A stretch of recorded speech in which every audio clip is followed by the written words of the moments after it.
March happened to be my birthday, as a matter of fact. And I saw the usual sort of case, quite a severe case of whitehead active gastritis. Now, this was the picture I took on that day, and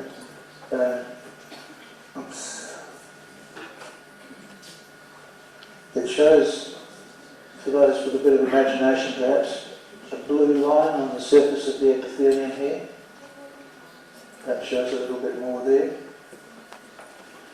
It's actually present all the way around, but you need a microscope and the original section to see it well. But I think actually you can see it reasonably well in an area like that. There's obviously sort of bluish looking area on the surface. Well, I wasn't too sure what that was, so I had a look with the high power and the oil immersion lens, and it suddenly looked like a massive bacteria there, even using the H&E stain, which is not the stain used normally for bacteria. I showed it to my colleagues and they simply didn't believe they couldn't see it. They simply couldn't see them. Anyway, they knew bacteria didn't grow in the stomach, so because it was a well-known fact that bacteria don't grow in the stomach.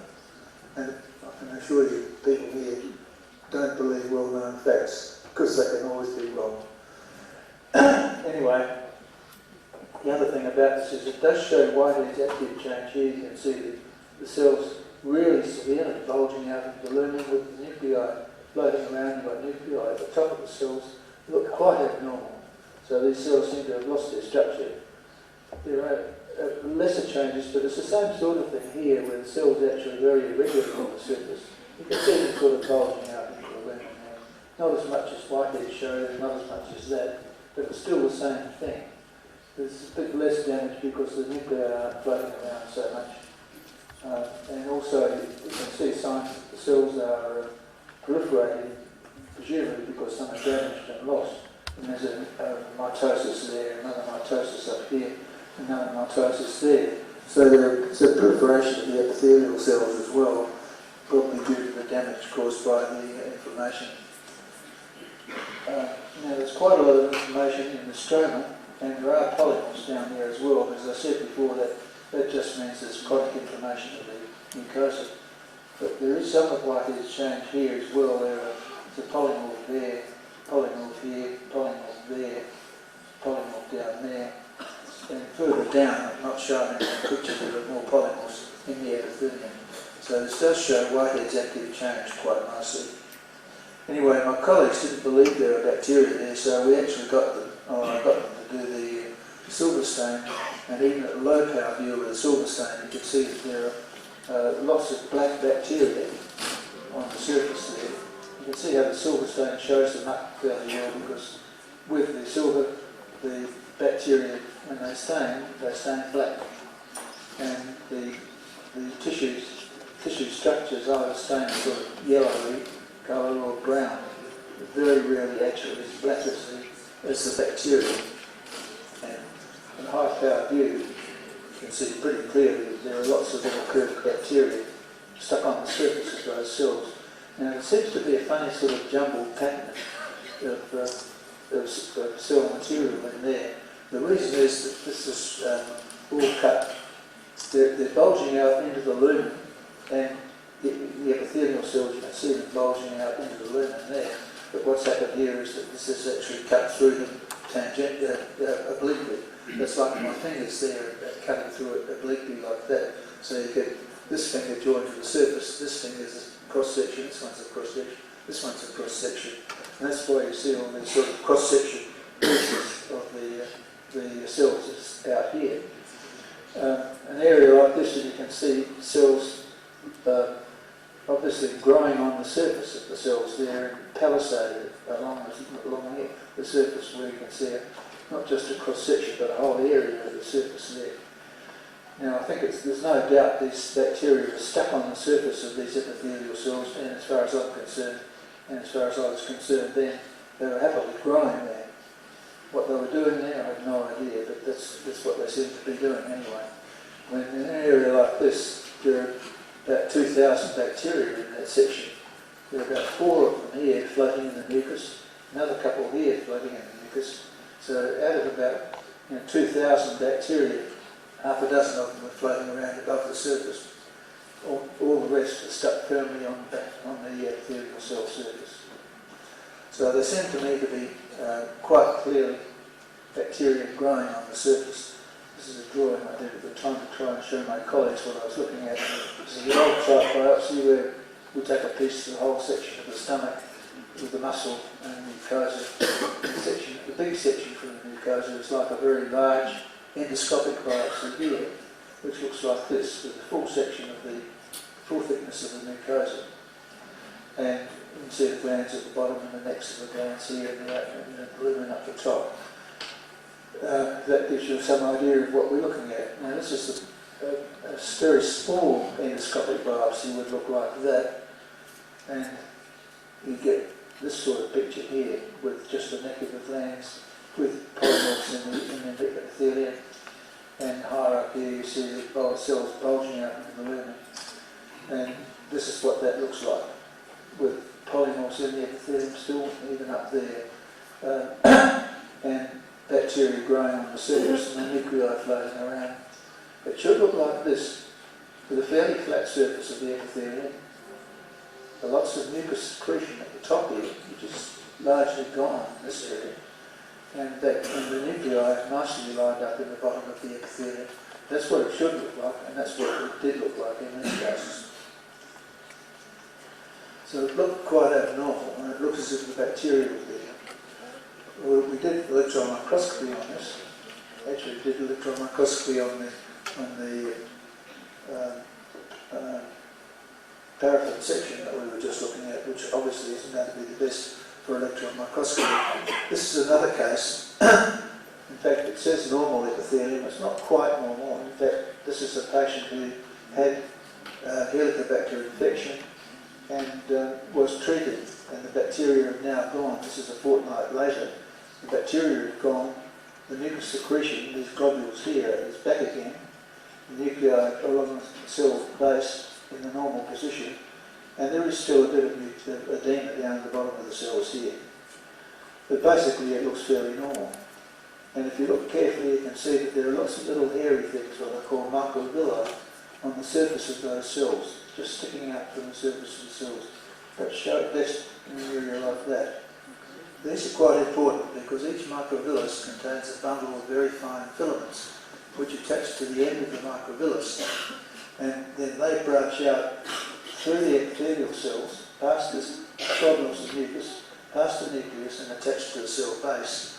And these give these cells a very strong structure so that you can actually scrape them off the surface of the epithelium, smear them on a glass slide. God knows what sort of trauma that causes.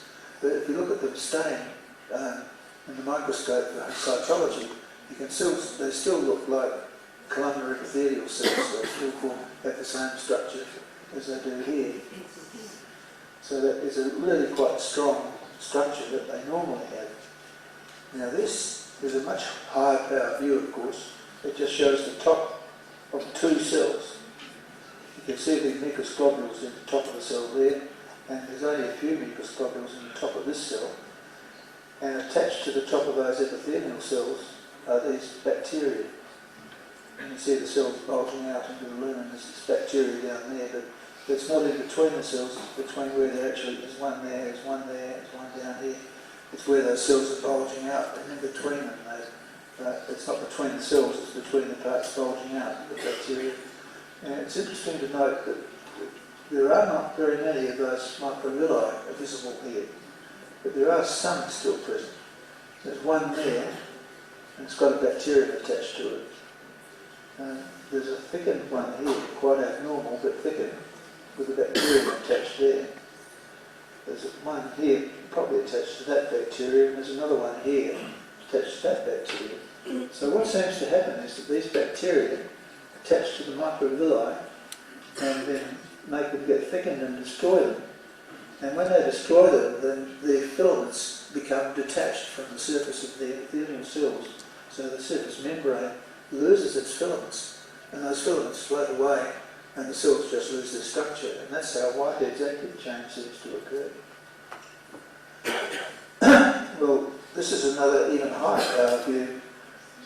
Actually, correctly processed for electron microscopy, so the detail is better than it was in that one we just looked at, which was taken from the paraffin section.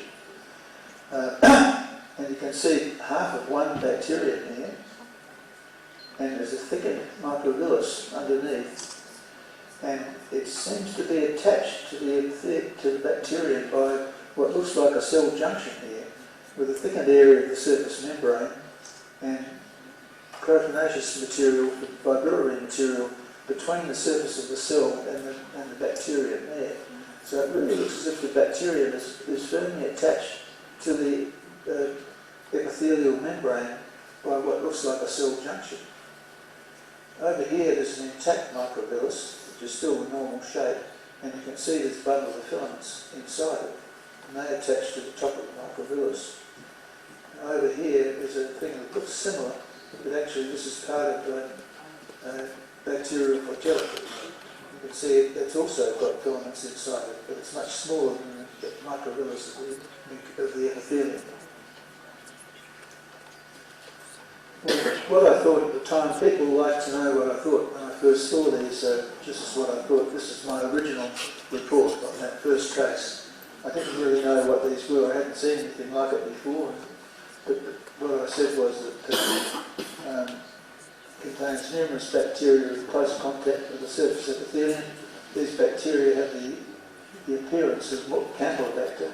We kept on calling them Campylobacter because they look exactly the same, but later on the microbiologists said that they had too many different features and they had to give a different name, so we called them Helicobacter. But they appear to be actively growing and not a contaminant. I'm not sure of the significance, that's it.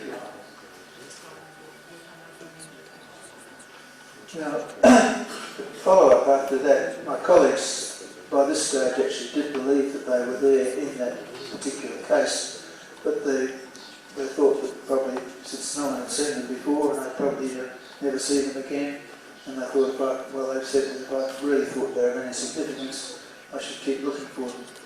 So actually I took them at their word and started looking for them, and I found them. In fact, once I started looking for them, I found them quite often. Once you look for them, they're not all that hard to see. This is part of the way our brain works, I think. When you know something's not there, you don't see it. I've seen some interesting television shows showing how the brain works. It literally doesn't. It works like you see what you're looking at, but you don't see other things. Your brain simply won't accept more detail than it wants. So I started looking for them, and once I started looking for them, I found them quite easily. People had asked me why I hadn't seen them before, and I have no idea, because they're not very hard to see once you look for them. The difficulties I had with my clinical colleagues at the time, and also other pathologists too, was that first of all, there was a lot of disbelief. They just certainly didn't believe they were there. The best answers I could get were two suggestions. One is that it's probably just a secondary infection, probably just due to the gastritis. Well, they didn't look like it, but I couldn't really prove it. And also, if it's true, why haven't they been recognised before? Well, when we started looking back through the old literature, we found there were about half a dozen cases where they'd been described in the past. But no one took any notice of them, and no one did anything with them, and no one actually knew about them. I mean, that shows how much anyone knew about the previous reports. The fact that they actually used the absence of any previous reports as a point against me. The other thing I had was difficult for me was that I was working as a pathologist in the pathology laboratory with very little contact with patients. I couldn't take the biopsies myself, so I couldn't get biopsies that I wanted. The biopsies we received were almost inevitably from gastric lesions, usually gastric ulcers. Gastric ulcers can frequently be malignant, so if they found a gastric ulcer, they'd biopsy it and send it down to us to eliminate cancer. But they never told us anything else. For instance, they never told us anything about duodenal ulcers, which were never malignant and not of any interest to them to biopsy. So down in the laboratory, we never realised that a lot of these patients actually had duodenal ulcers. They never mentioned in their request forms. Well, I met Barry Marshall in 1981. By this time I'd been working with these bacteria for 2 years, and I had a paper almost ready for publication describing all the interesting features of the pathology of the organisms and related gastritis. But when Barry Marshall was the young gastroenterology registrar, and he was expected while he was working in the department to write a paper, and he didn't like the subject of the paper that was suggested by the gastroenterologist, so I think someone being sarcastic actually said to him, "Look, if you don't want to paper the subject we suggest, why don't you go and see what Dr. Warren's doing in his laboratory, see if you can make something out of that." So Barry came into my laboratory one day and asked to see the work. And since he was the first person who ever wanted to actually see what I was doing, I spent the afternoon showing him. And by the time we finished, he actually saw the stuff, but he wasn't really interested. But I'd spoken to him about the difficulty I had, that the pathology was probably more related to the nearby ulcerations and the presence of the bacteria. It was very hard to work out how much of the pathology changes were due to the bacteria, how much were due to the ulceration. And I had seen a few gastric biopsies taken for some reason I don't know, from apparently normal mucosa, and in particular from the antrum of the stomach, which is the end part of the stomach, which showed the histological changes much better.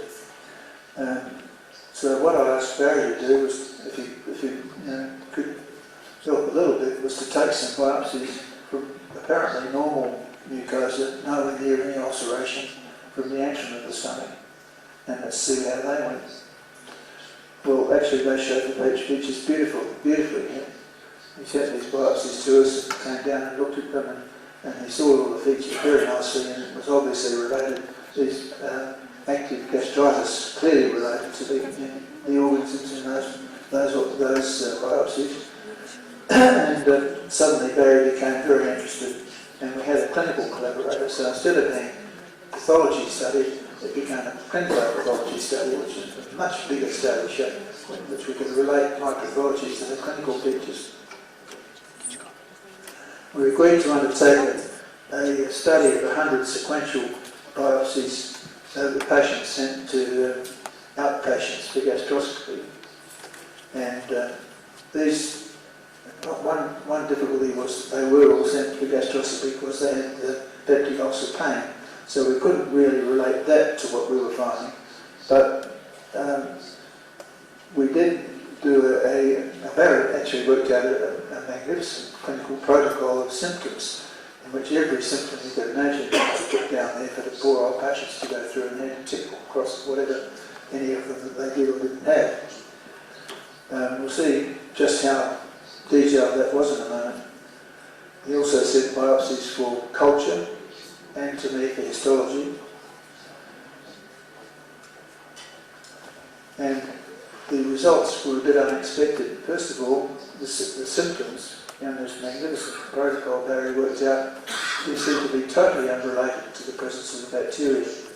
We got a lot of this afterwards because a lot of the publications and so on from people afterwards was that they reckon there was no relation to symptoms, and as if this was something new, because actually this was something we published in the first place.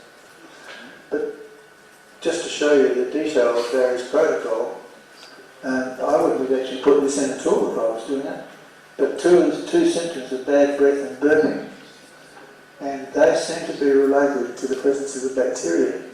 Now I wouldn't have even put these in the list of symptoms, but Barry did, and it just shows you how detailed how his list of symptoms was. And we still find bad breath as a fairly close relationship to the presence of helicobacter in the stomach.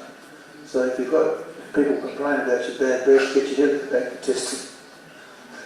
And also the gastroscopic findings, well, there was a relationship to gastric ulcers, but there was a much stronger relationship. Every patient with duodenal ulcer had these bacteria, and that was definitely not what we expected because this seemed to be duodenal pathology caused by gastric bacteria. It wasn't quite what we were expecting. We also had trouble with bacterial cultures. We'd gone halfway through the study and had no positive cultures. And then over the Easter holiday, the culture plates were left in the incubator for 5 days, and after the Easter holiday they found a number of fine pinpoint transparent colonies on the plates. Now we hadn't realised that what they were doing before that was throwing the plates out after 48 hours if they were negative. And these looked negative after 48 hours, so they took them out. After that we stopped them doing that because this was supposed to be research plates and not just standard plates which were apparently normally thrown out in 48 hours. And we got many more positive cultures after that. And as I said, duodenal ulcers seem to be closely related. We published our work as particularly to start off with, there's a couple of letters to get advanced publication done. Letters to the Lancet. These had two advantages. One was that they were much easier to get published because you didn't have peer review. I don't know about now, but in those days the Lancet just published, half the Lancet was full of letters with interesting cases by different physicians. They don't seem to do that now. The letters I think are much less interesting. They just seem to be letters just giving somebody else's opinion in one of the papers. But in those days they used to have interesting little snippets of clinical information. So that's what our first publication was. And that in fact was the publication that was used to give us the Nobel Prize, because the Nobel Prize is apparently based on the original publication, and our original publication was our letters. Anyone who wants to know what I actually thought before I met Barry Marshall should read my letter to the Lancet in 1983. This one here, which my letter was actually a summary of the paper I was writing when I met Barry, and it covers all the features of the pathology, and you can see from that what I thought at the time. Barry's letter was actually, and it should really be a letter from Barry and me, I think, because actually it was a summary of our combined work. And this actually covered the relationship to duodenal ulcers. Presented it in a 1983 Brussels Campylobacter conference, and this was very useful for us because Martin Skiro, the chairman of the conference, was the expert on Campylobacter in England, and he was extremely keen on the presentation and actually made the headlines in the front of the Campylobacter conference report. And this was particularly useful for us the next year because we tried to publish our definitive paper in the Lancet. And the editors of the Lancet wanted to publish it, but they couldn't find any reviewers who would okay the paper. And the editors wrote us letters trying to get us, see if we could alter the paper somehow, but really there was no way we could alter it. We'd spent a long time, as you can see, it's a year after our original letters, and there was nothing more we could do. So what we did actually was contact Martin Skiro and tell him about it, and he actually repeated our work in his laboratory, got the same results that we did. He wrote to the Lancet and told them, and our paper was published straight away. I think the interesting thing here is that because our work was a sort of double paradigm shift, that there were no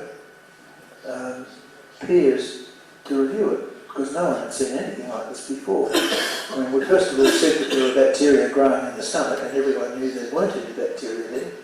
And we were saying that those bacteria were causing duodenal ulcers, and everybody knew that duodenal ulcers were caused by acid in the stomach and by stress and too much alcohol and so on. So the peers simply didn't believe it. Not only one paradigm shift, but a double paradigm shift. Anyway, there weren't any peers that they could find, so that's how we finally got our paper published. After this, we kept on working with Helicobacter. Barry actually did some very interesting research work on the diagnosis and treatment of the infection. He invented what was called the CLO test, which means Campylobacter-like organism test, in which the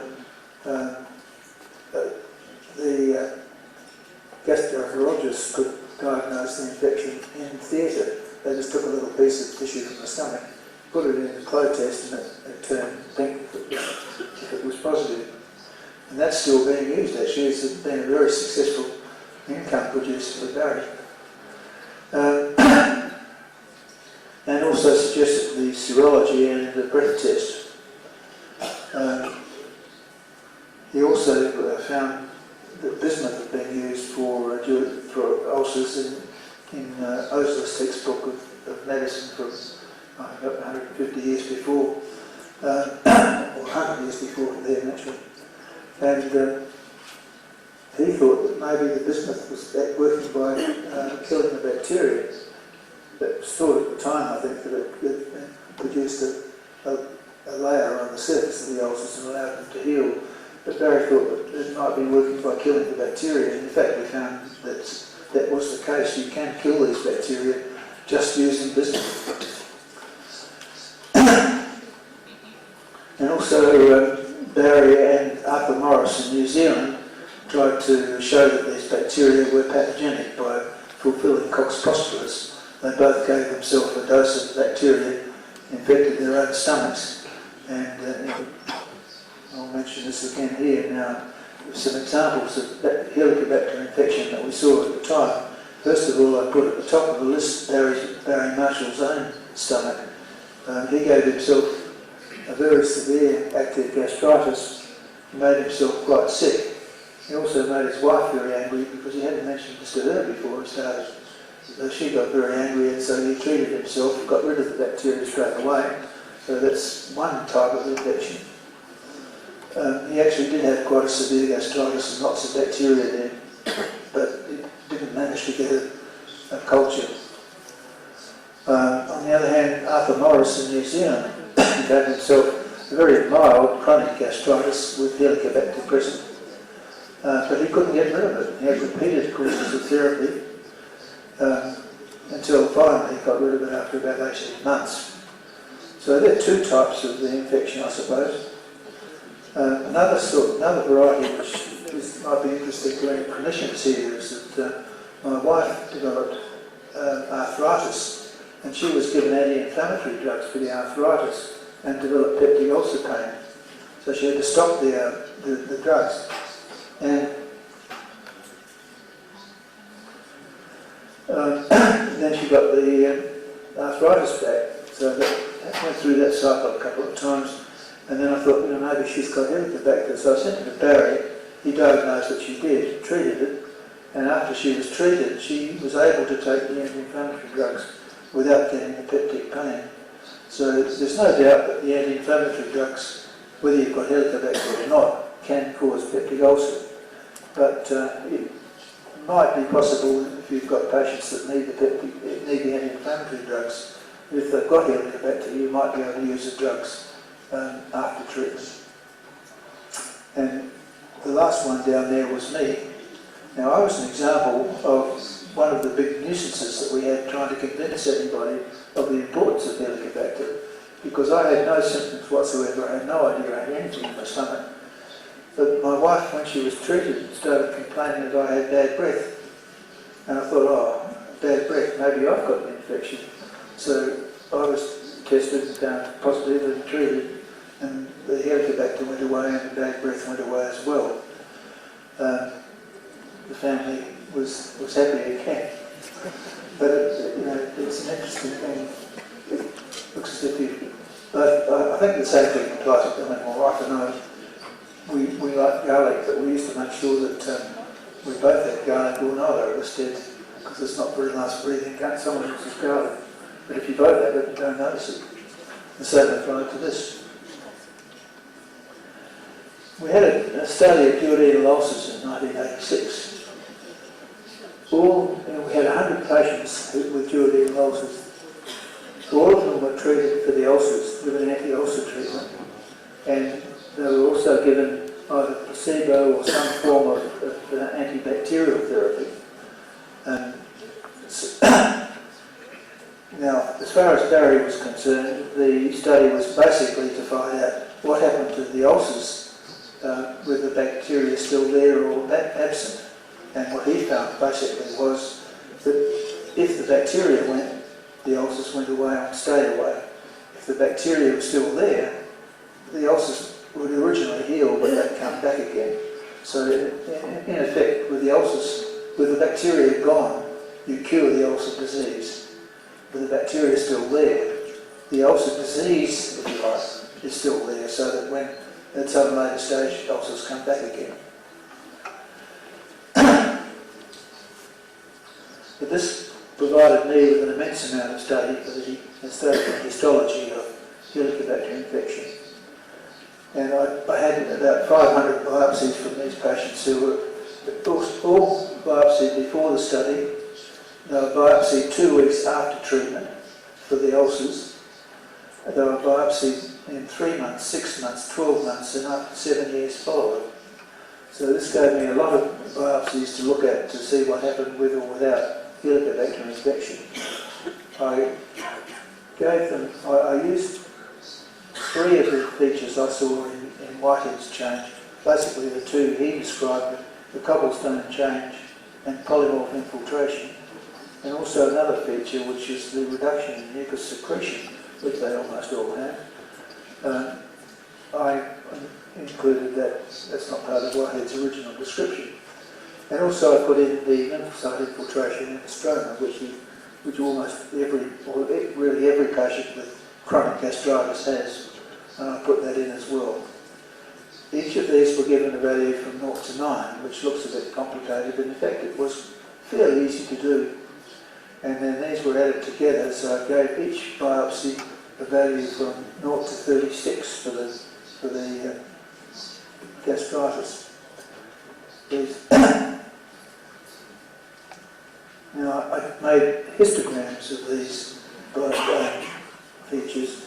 And this is a histogram of every patient with Helicobacter present. And it's, well, normal ends here, 15, but there are about 5 patients here. Apparently in the upper range is normal, but in fact they all had mild chronic gastritis, mild active gastritis. So all of these patients had active gastritis with Helicobacter present. The top one here is level of 35. None of them got to 36. And this is a very severe active gastritis showing active changes throughout the biopsy. The interesting feature about this was that whatever level they had at the beginning of the study, they kept throughout. At the beginning of the study, it's also important to realise that every patient in the study is in that group, because they all had a biopsy before the bacteria were treated. So they're all in that group there. Now, the ones who still had the bacteria present, whatever level they have here, they kept throughout the whole 7 years of the study. So it does seem to be a remarkable constant sort of level of gastritis you get. Whoever's got, so some people have this very mild gastritis, some people have this very severe gastritis, and some people, most of them I suppose, are in the intermediate group. And whatever the level they have here, they kept throughout the study as long as the bacteria were present. Now the ones without the bacteria, and these include patients a fortnight after treatment, suddenly dropped down to a totally different bell-shaped probability curve. There is a bit of overlap here because, and this is mainly because you can see that the bell-shaped probability curve hasn't shifted right across to the normal range. Normal range is 0 to 15, so that's 5 to 20, which is shifted over 5 points. The main reason for this is that I kept lymphocytes as part of the grade of gastritis.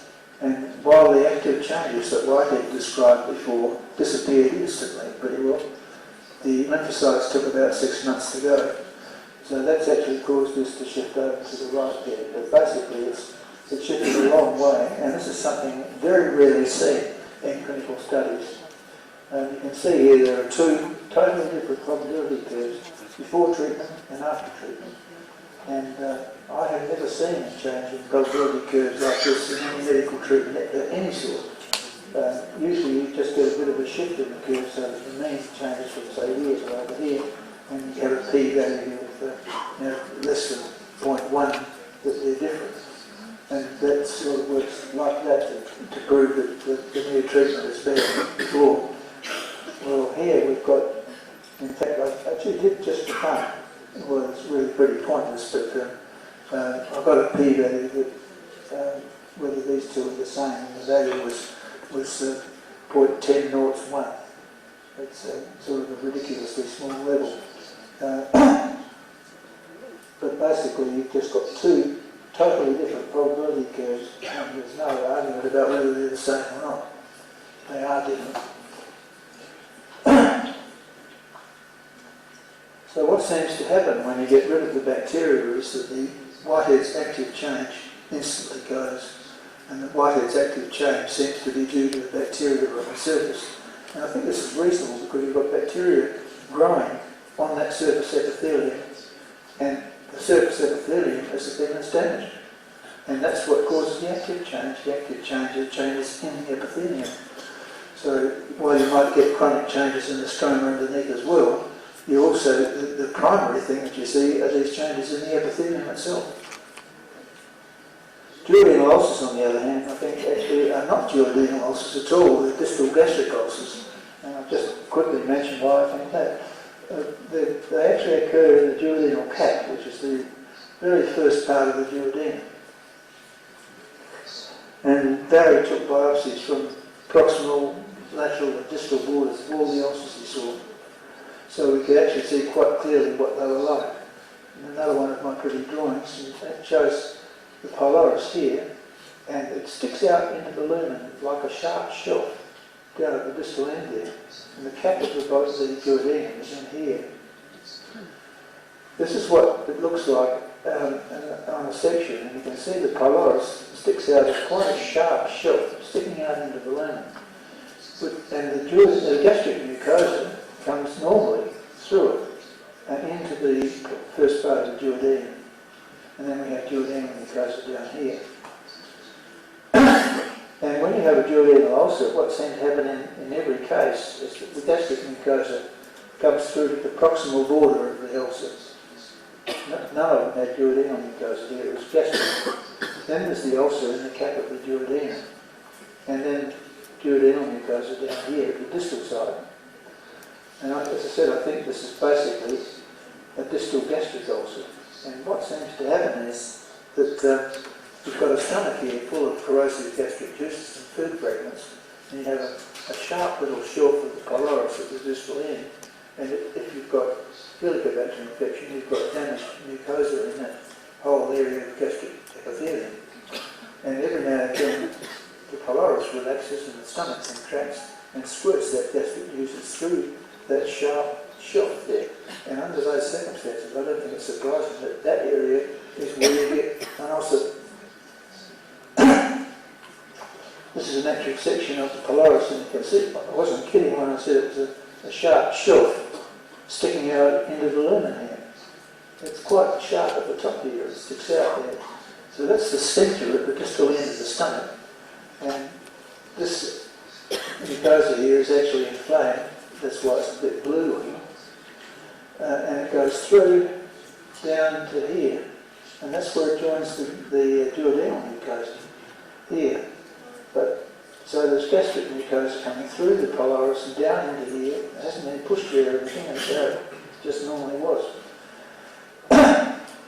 And the stroma underneath is very fine, so that's very mobile. So it moves in and out through the pylorus. And this is an actual ulcer. It doesn't show, I mean, the pylorus has been eaten away actually, but it's actually showing gastric mucosa coming down here to the proximal border of the ulcer, and the distal border is lined by duodenal mucosa. Well, Helicobacter now is recognised as the cause of duodenal ulcers, and treatment of duodenal ulcers, it's required treatment to treat the infection.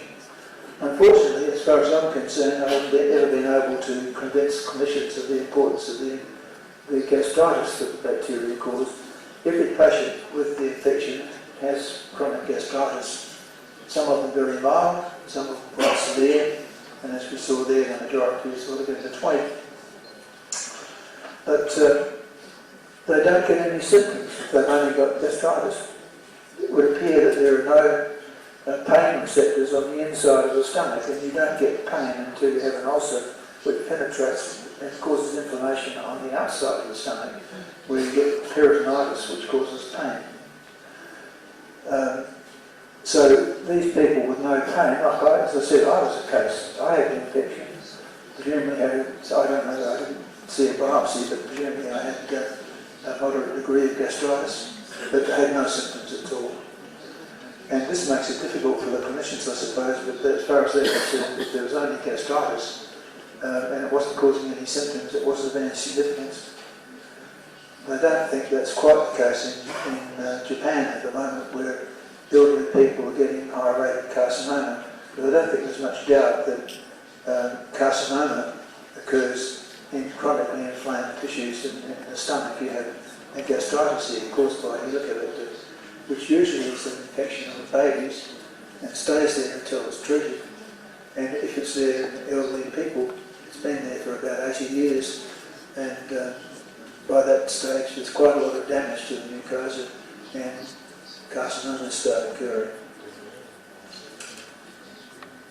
Well, now gastric bacteria have been known for 100 years, and are now linked to gastritis by me and then with Barry Marshall.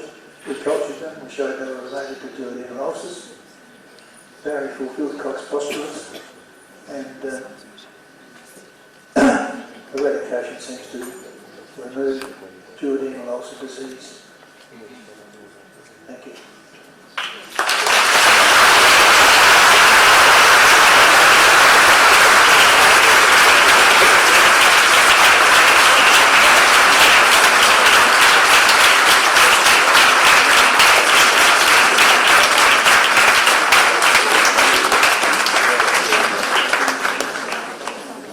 Professor, we are still in time. Just it's time for 3 questions to Professor, and then we'll go to the break. Gerek harç. Բայց հարցերը տարբեր ուսանողներին, որ ուսանողները հարցնեն։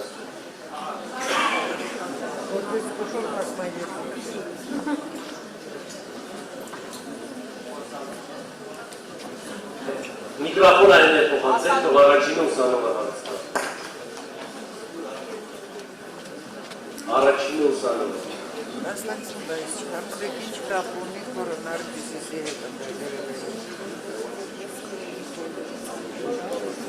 Yeah, so my question is about the epidemiology of Helicobacter. So in what countries it occurs more frequently? Do you have any researches about this?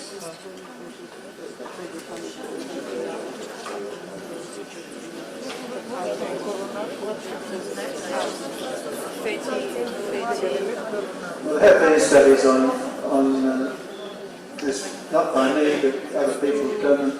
They seem to be very prevalent in third world countries. They were very prevalent in Japan after the Second World War, and it's thought that this is probably due to poor hygiene after Japan bombed out.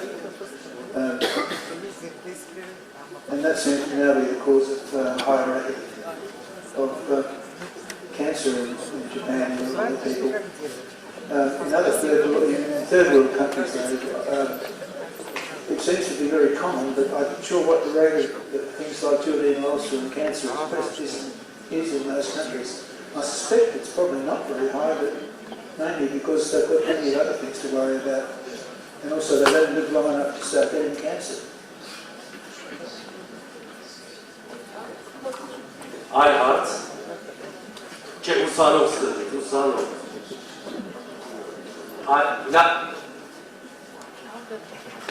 Հարցը վստահ։ Ուսանողների կողմից դες հարց կա։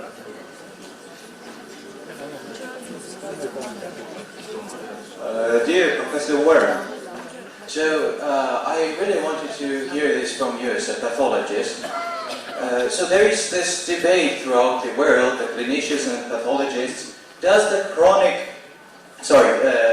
ulcer, the antral or duodenal ulcer, cause carcinoma? There is still this big debate throughout the world. Well, I don't know if it causes cancer. I don't think the ulcer itself does, although it's not apparent. It's not going to be helpful for it, but it's not something I've actually worked on. I know the chronic inflammation of the stomach causes, particularly the old type of gastric cancer, which we used to call leather bottle stomach when I was young. It spreads very quickly through the whole stomach and causes thickening of the wall of the stomach. The stomach just shrinks and becomes thick. It's a very nasty carcinoma.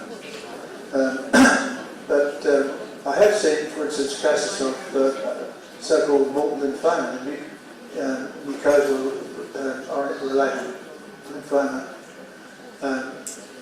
which seems to actually be related to Helicobacter infection with chronic inflammation. But I don't know if that's particularly related to duodenal ulcer.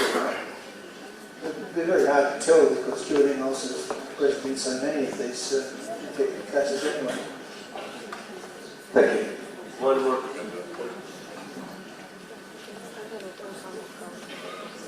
Dear Dr. Warren, first of all, let me, on behalf of the entire Medical Society of Armenia and myself, express our deep gratitude and appreciation for giving us such a fantastic opportunity to see and to listen and to hear you, one of the most famous doctors of world medicine here in Armenia.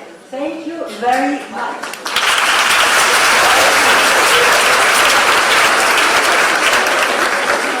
Both you and Dr. Barton also truly is a living legend for all of us.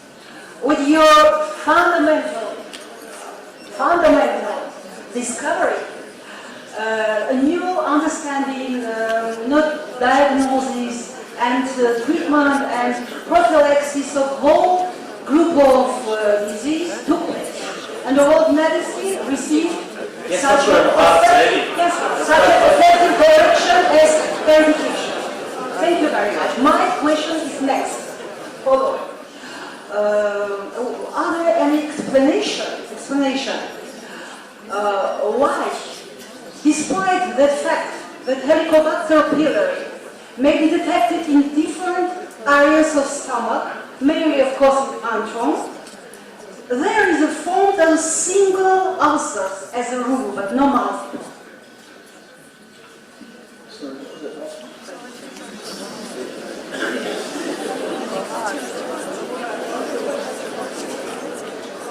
The question is coming to the single ulcers, yeah? Where? Professor?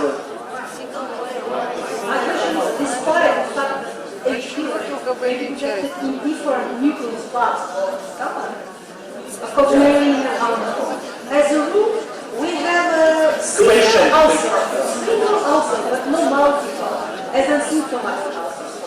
One single, yes.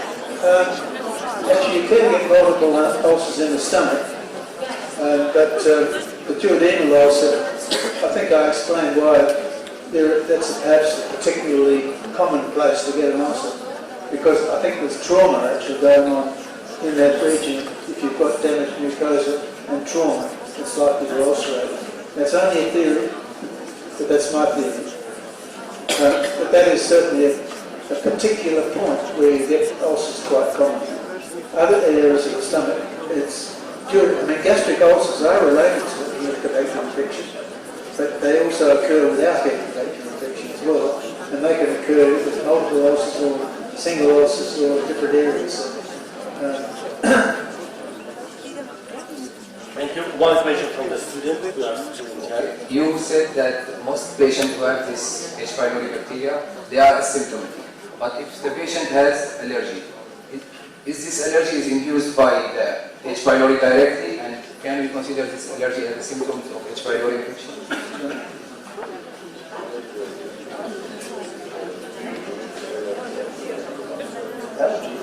like urticaria. Urticaria allergic reaction.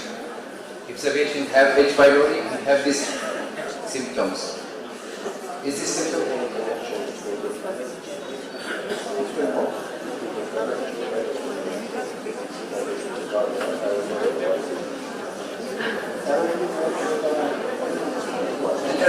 Allergic reaction like urticaria is induced directly by the H. pylori.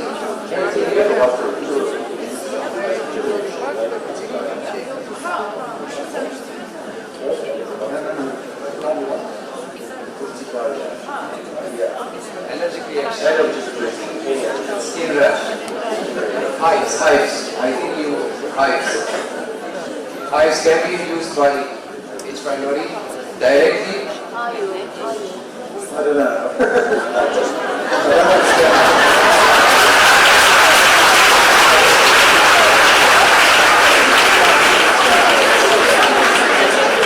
So, we have opportunity to have questions from one Nobel laureate to the other Nobel laureate.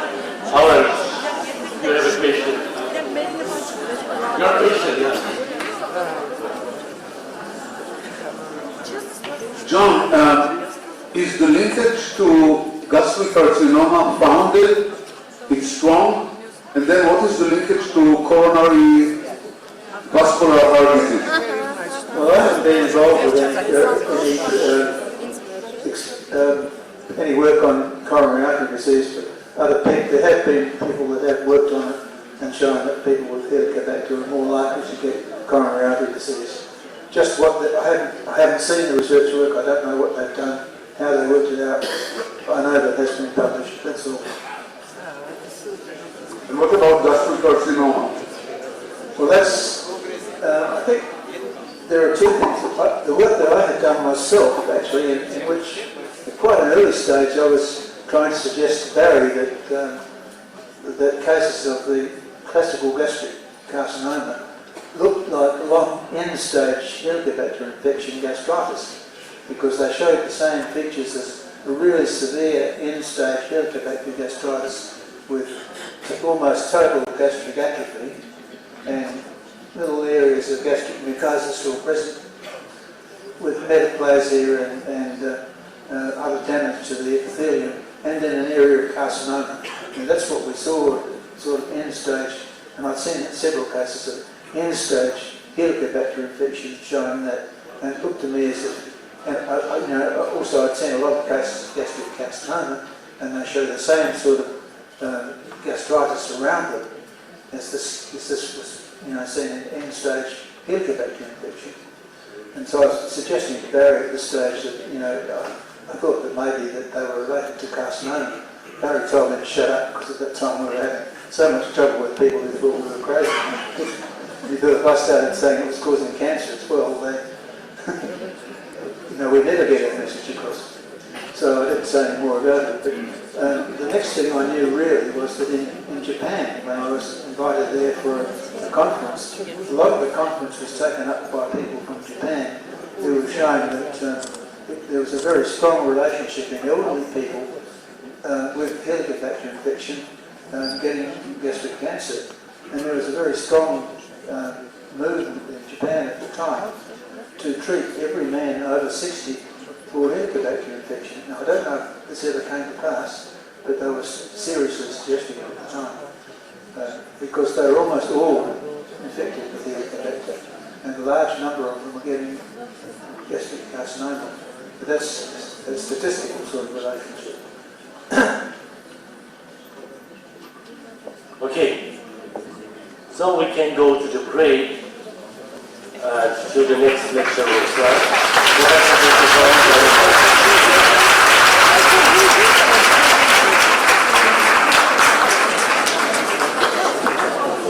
Ես հայտարարություն անեմ, որ ուսանողները զուգահեռ հեսակը կարողանան զուգահեռ սեշններով նոբելների հետ հանդիպել, բայց զուտ ուսանողները արդեն։ Ուսանողները կարող են զուգահեռ նոբելյան մրցանակակիրներ առանձին քննարկումներ ունենալ զուգահեռ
Արեցեն, ներբեռնել լեկցիայից պետքով հասկանում եմ որում։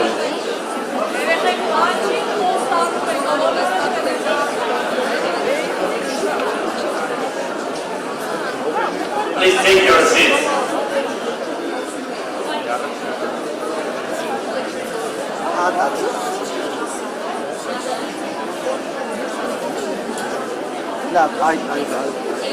Մեջտեղը պես կամերայի հետ է։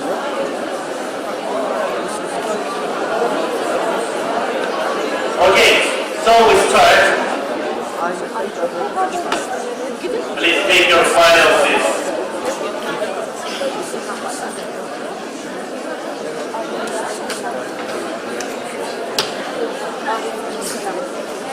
Now we are going to the second specialized Nobel lecture, which will be given by the professor, given by the distinguished professor, Nobel Prize laureate in chemistry, Shechtman. Professor, the floor is yours.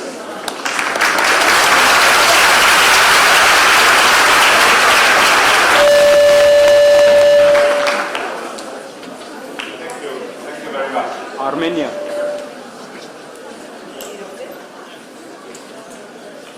The lecture now started. When I talk, you don't talk. When you talk, I talk. Okay?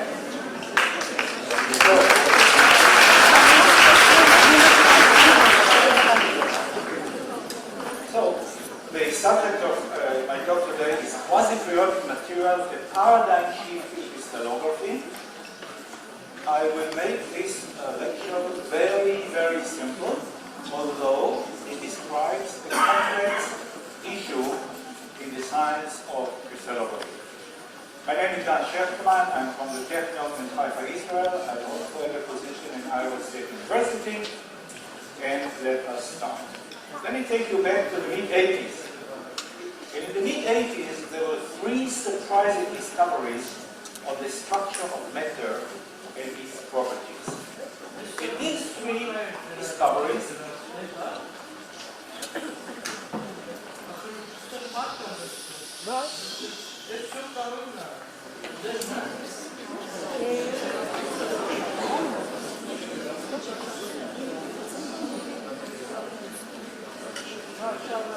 these three discoveries came year after year, and all three of them received the Nobel Prize later on. First in order was our discovery of quasi-periodic crystals. The names of the discoveries are my name, the name of E.Yonath, and John Kahn. I will tell you about the discovery in this talk and the consequence of the discovery. Next, in 1985, came the discovery of fullerenes. Fullerenes, or buckyballs, are molecules made of carbon, which are shaped like a football and has the same symmetry as a football, by Harry Croton and his colleagues.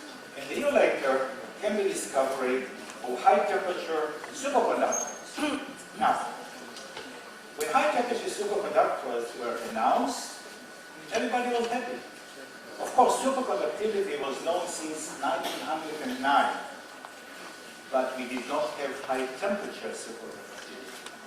And when this discovery was announced by George Bednorz and Alex Muller, everybody was happy. No, there was no objection to the discovery or to the announcement.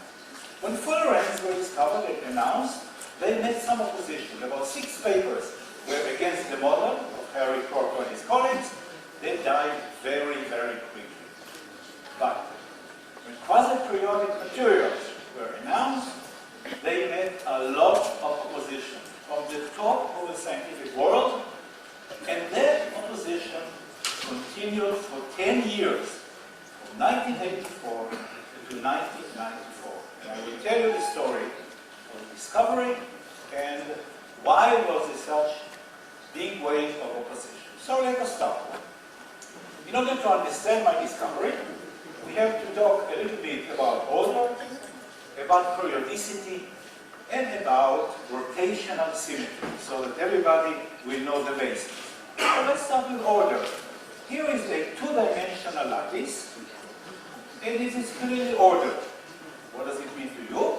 It means that if I ask you to continue it in each and every direction, you can easily do that. You understand the order, you measure distances, and you can continue it in each and every direction. That is order for you.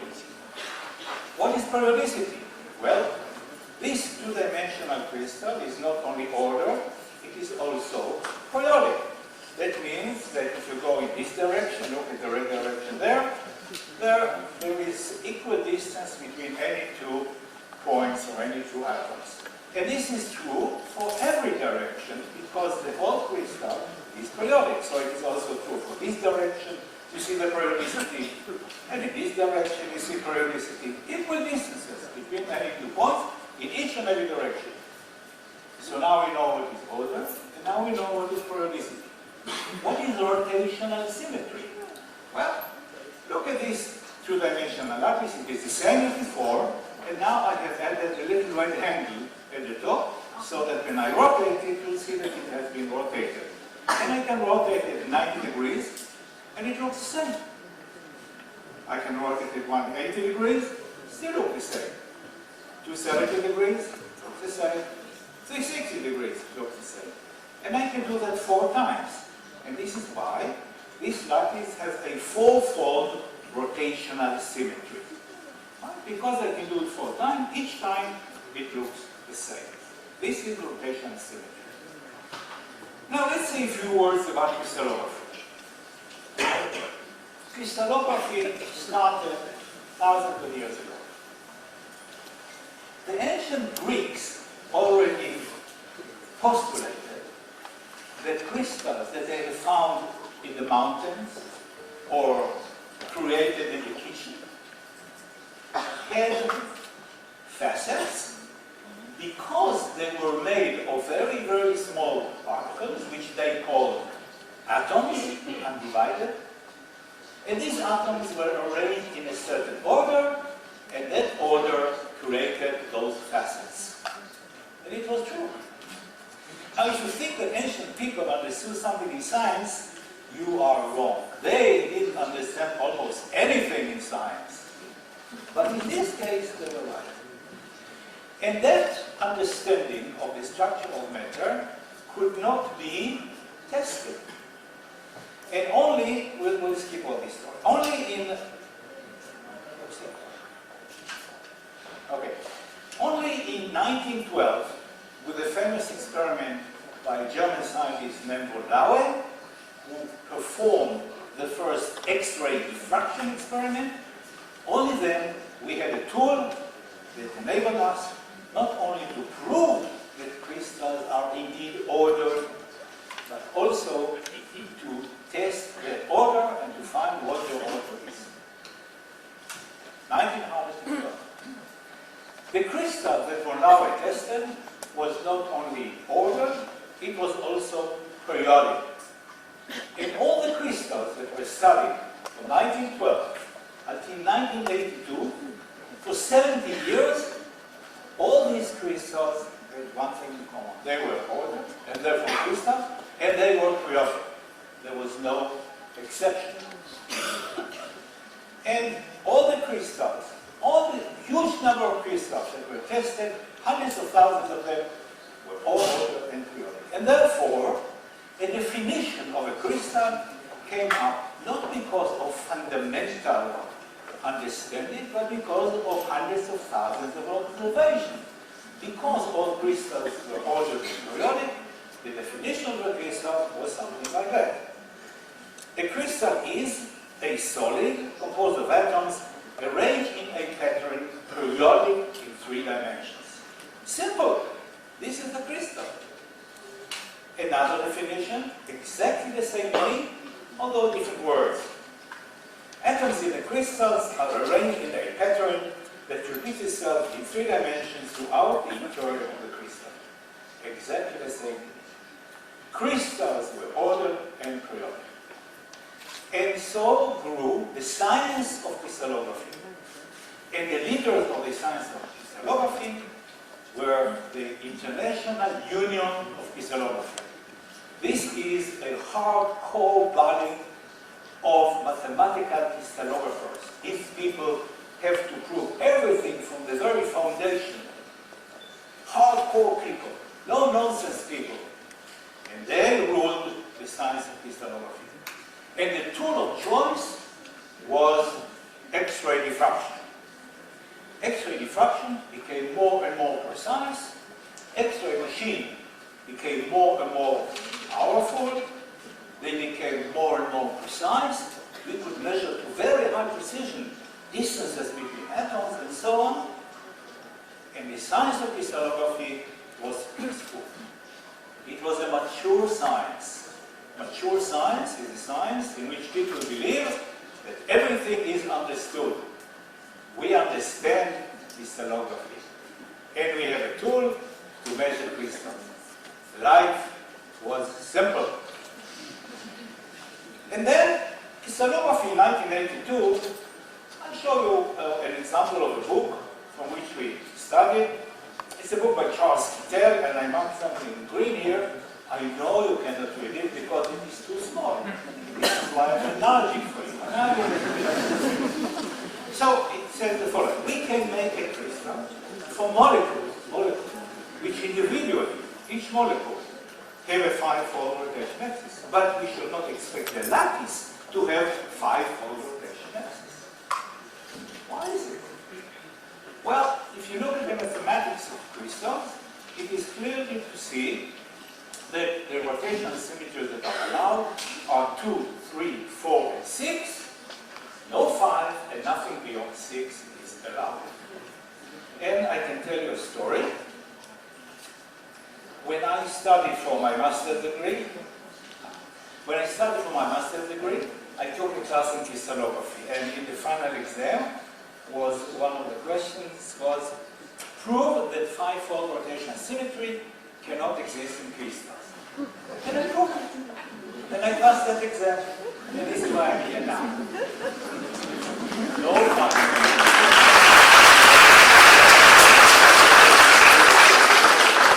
My teacher didn't do that, but he gave me a good grade. Anyway, so this was the story. Now let me show you some pictures of atoms, and in this case, this is a high-resolution electron microscopy picture I took very many years ago of carbon atoms in diamond. And you can clearly see that the atoms, every white point is an atom, and you can clearly see that this structure is ordered, and you can also see that the structure is periodic. It's a simple, very simple crystal, and there is periodicity in this direction, the other direction, periodicity in this direction, periodicity in this direction, in each and every direction there is periodicity. So, diamonds live in real space. We live in real space. Well, most of us live in real space. And the order of carbon atoms in diamond is periodic. The allowed rotation symmetries are 1, 2, 3, 4, and 6. 5-fold rotation symmetry, as well as any other symmetry. Beyond 6 is forbidden in periodic structure. This was true. It is true. It is simple mathematics. There is no need for change.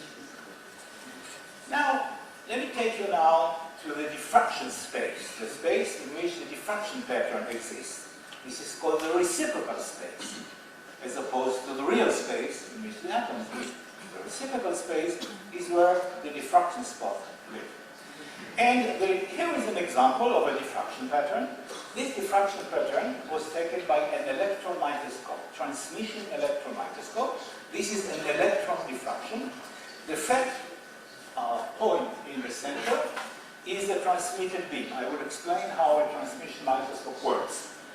There is an accelerated beam of electrons that come from an electron source through several lenses. It hits the specimen and it goes through the specimen. It goes through the specimen because the specimen is very thin. And if the specimen is crystalline, then it will diffract. And this is the diffraction pattern. So the transmitted beam is the one that goes through the specimen, and all the other beams are diffracted beams according to graph law. Okay. So here we have one spot, which is the transmitted beam, and many spots which are diffracted beams. And you can clearly see that there is periodicity of the diffraction peaks in the reciprocal space. Because this diffraction pattern was taken from a periodic crystal, the diffraction pattern is also periodic. Very simple. Life was simple. Okay. And you see that there is periodicity in this direction, and periodicity in this direction, and periodicity in this direction. In each and every direction there is periodicity. The rotation symmetries that are allowed are 1, 2, 3, 4, and 6. No 5-fold rotation symmetry, and nothing beyond 6-fold is allowed. And now something amazing happened. There is a new definition of crystal. And this new definition came from the International Union of Crystallography. Remember, these are hardcore mathematical crystallographers. These are no-nonsense people. Certainly, these are not poets, but they created a new definition. It sounds like a poet. Let's read this new definition, and you'll realize why it sounds like a poet. So this is it. It doesn't say crystal is. But crystal we need. Any solid having an essentially discrete diffraction diagram. And by aperiodic crystal, we mean any crystal in its three-dimensional periodicity can be considered to be absent. This comes from the International Union of Crystallography, those hardcore mathematical crystallographers. What happened? Why do we need a new definition of crystal? This new definition is really a paradigm shift because it does not define a crystal by the order of the atoms. It defines a crystal by the reciprocal space. If we see a diffraction pattern with a certain shape, then it means that the atoms are arranged in that shape. The definition of the new definition of crystal is based on the reciprocal space, is based on the diffraction pattern. Truly a paradigm shift in crystallography. So what happened? Why do we need that? And now the story. 1982 was the 70th birth of crystallography, and this was the year quasi-periodic crystals were discovered. Background. I worked at National Bureau of Standards, NBS, in Maryland, near Washington, Microsoft. Near Washington, the capital of the United States. I was on my first sabbatical from the Technion, and I studied rapidly solidified metallic alloys. We started with aluminum iron alloys, continued with aluminum manganese alloys, for certain reasons that we don't need to go into details. And shortly after my arrival, I made a discovery. Now, I need help from the technicians there. Something is wrong here, I hope you see. Okay, so first let me take you to my laboratory and show you my notebook. Now, we'll wait a second. Okay. Why do we see two pictures? We need to see only one.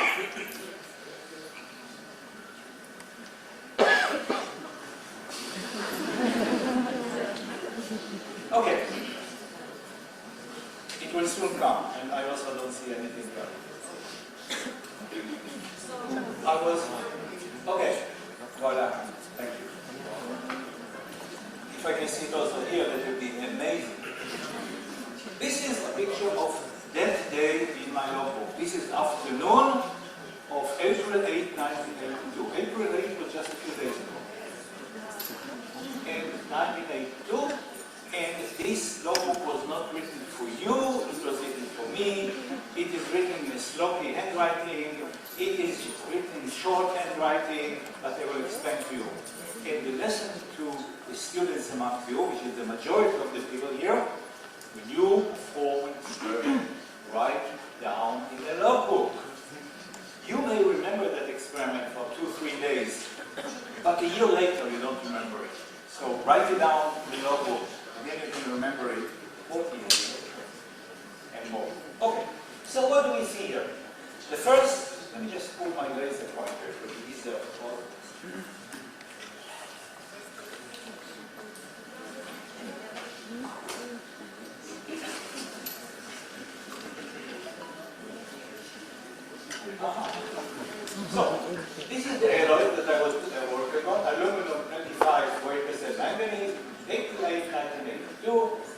number is the plate number of the electron microscope.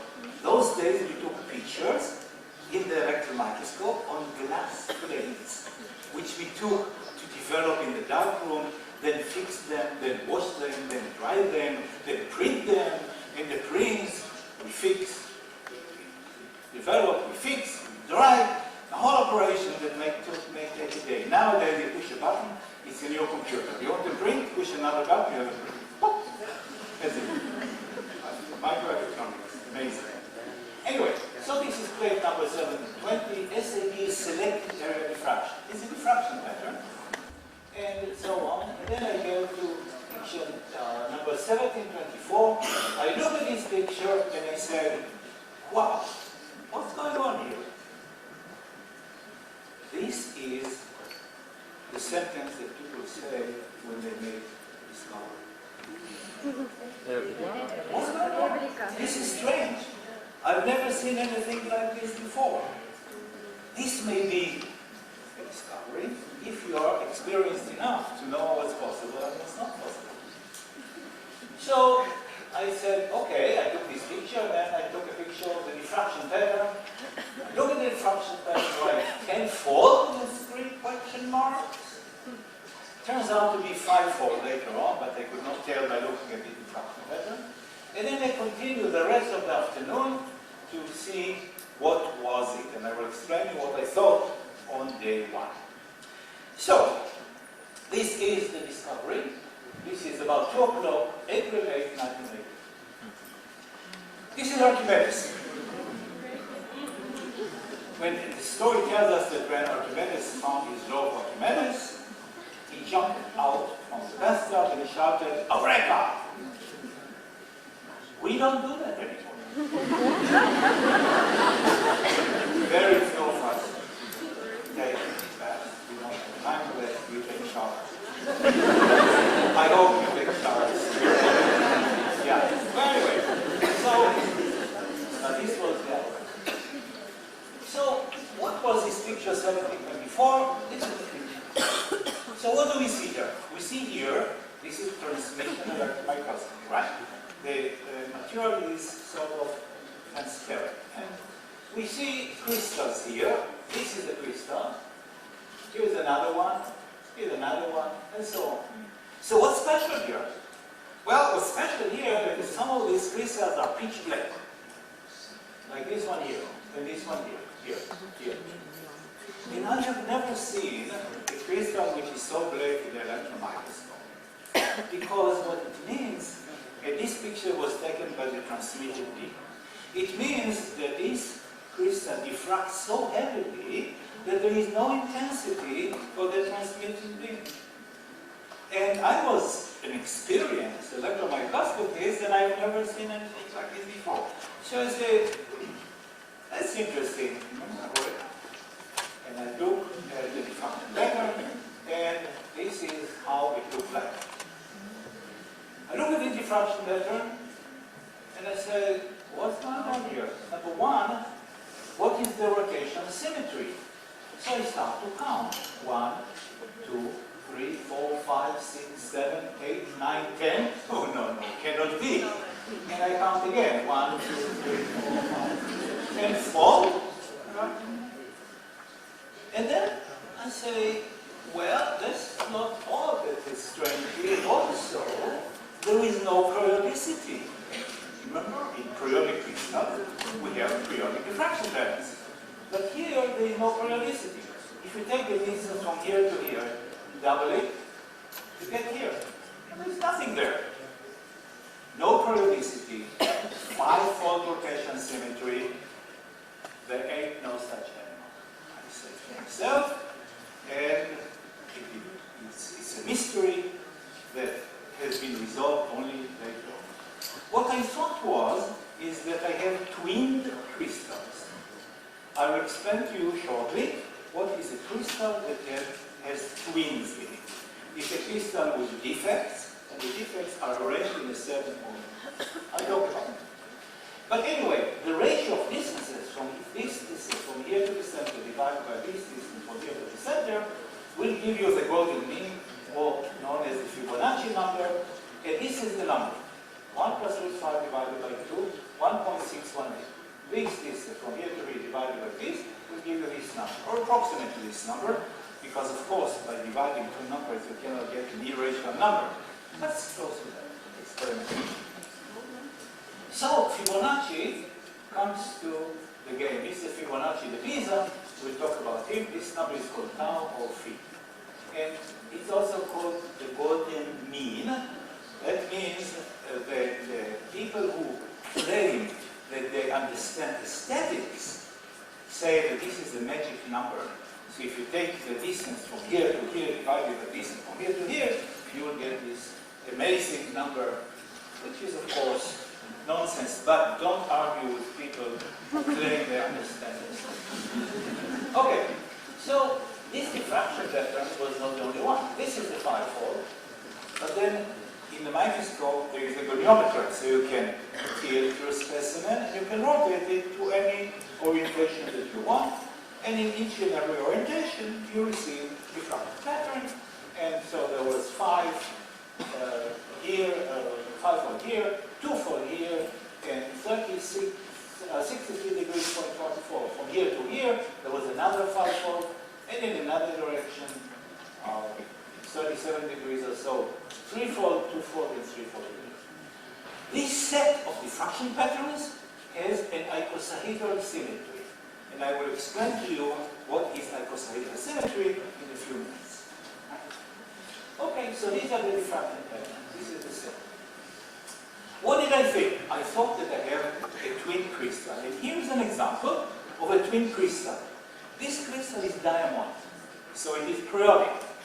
So, you see here that it is composed of 5 crystals. 1, 2, 3, 4, 5. And this is just a drawing. So, because it is a periodic crystal, if I take a diffraction pattern from this part, it will be a simple periodic diffraction pattern. And if I take it from here, it will be another one. But it is rotated 72 degrees. So that why? So it will be 360 divided by 5. So why do we call them twin? Look here. Look at this plane of atoms. It continues here. And this plane of atoms continues here. And this plane of atoms continues here. Like twins. Like a mirror image of twins. This is why we call these defects twins. And they are quite common in very many materials. This is nice examples of twins that meet at the point, so it creates 5-fold twins. But now, so why did I think that this is what I have? You see, if you take a diffraction from here, you have a diffraction pattern. The second one, another one, 72 degrees, 144 degrees, and so on. And if you take a diffraction pattern from all of them together, then you have 5 superimposed diffraction patterns, 72 degrees on each. And therefore, a 5-fold rotation symmetry diffraction pattern, but it doesn't come from one crystal. It comes from 5 different crystals. So when I saw my 5-fold rotation symmetry, I saw that I have a twin crystal, and I spent the rest of that afternoon trying to find the twins, record them, and forget it because it was not interesting. You know what? I could not find the twins. There were no twins there. It was something new. It was something else. But I did not know what it was.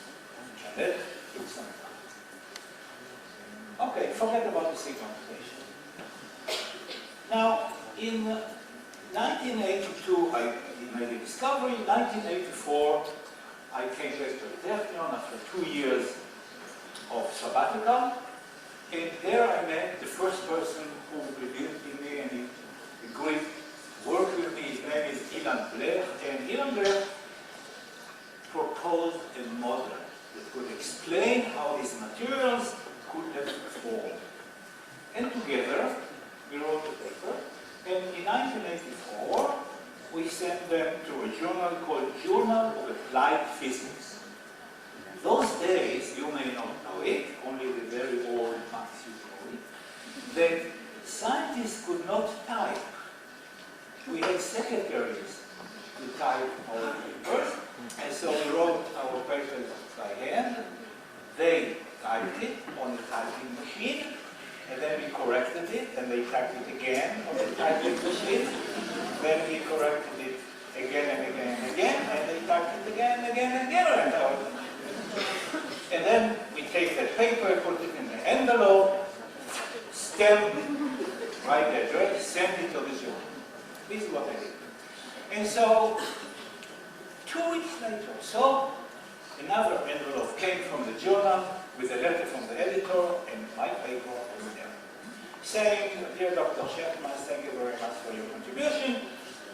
We have decided not to send it for review because we think that it will not interest the community of physicists. Okay, so I took the same paper, put it in another envelope, stamp, and sent it to Metallurgical Transactions, the Journal of Metallurgists.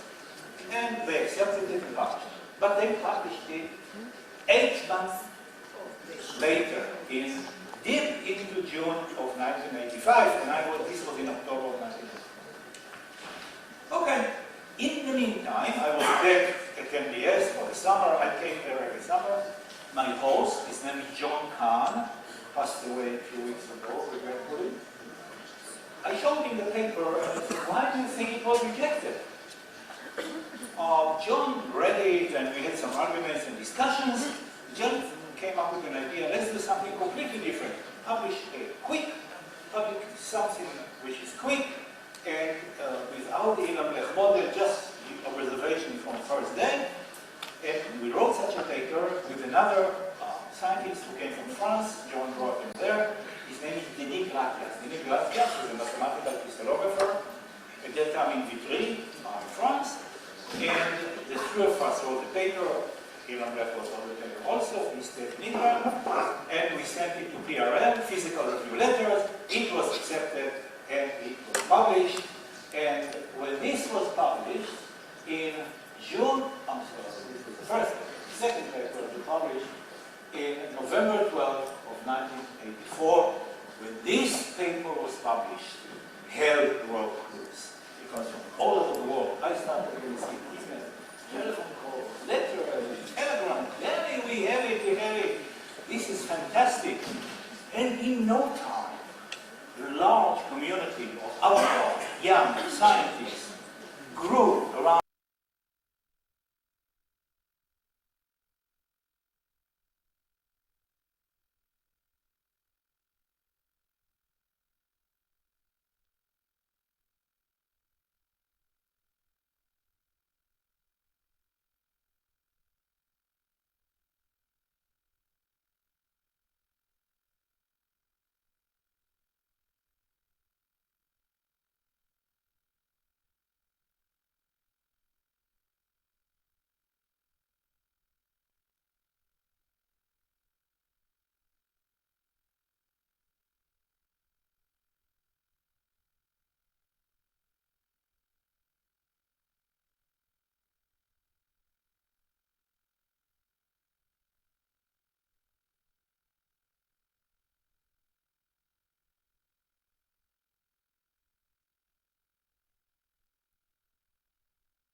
soir qui va mener l'équipe de France. Dans 6 secondes, Karim Benzema avec le brassard de capitaine pour ce France-Brésil. La frappe, but.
Sending it into a direction which is not just any direction, it is a direction such that the tangent of alpha is a Fibonacci number count. It's an irrational number.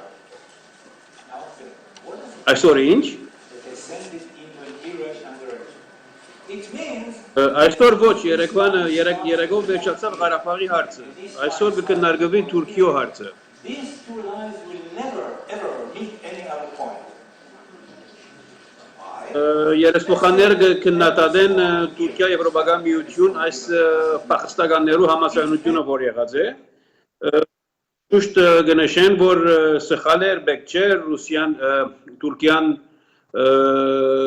օտորիտար երկիր է եւ այլն, մամուլի ազատություն չկա, քյուրդերու դեմ եւ այլն, այս բոլոր ամեն ինչը։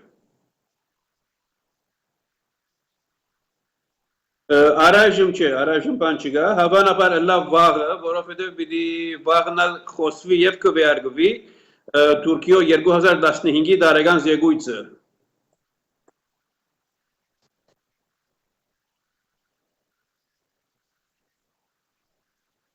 Okay, Robina դու ինձ կտեսնես, լավ է բանը, ինչպես է։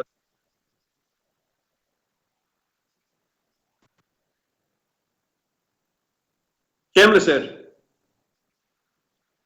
Վիդեո չկա։ Լավ, գեցի ռու մեկ վնայեմ։ Իմ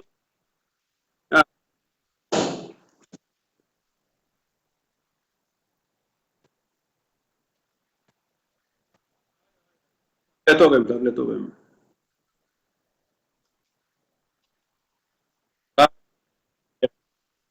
Հորիզոնական դիրքում վերցուն է մեկ վարյան, պարսուր դեղ մտնեմ, մեկ վարյան։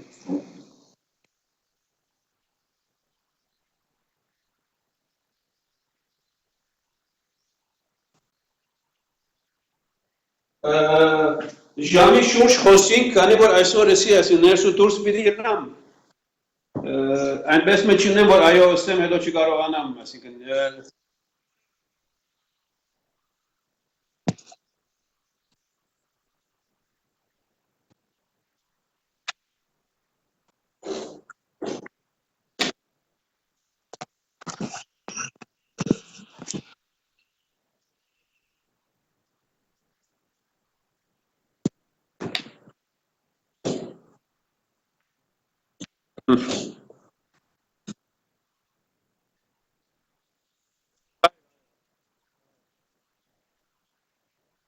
Այսպես։ Լավ է։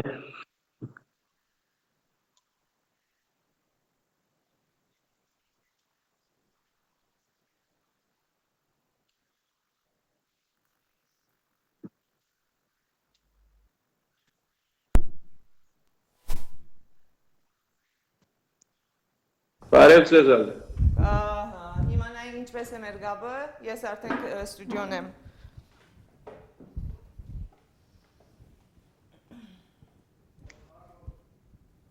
Ինչ է խոսեմ, հա?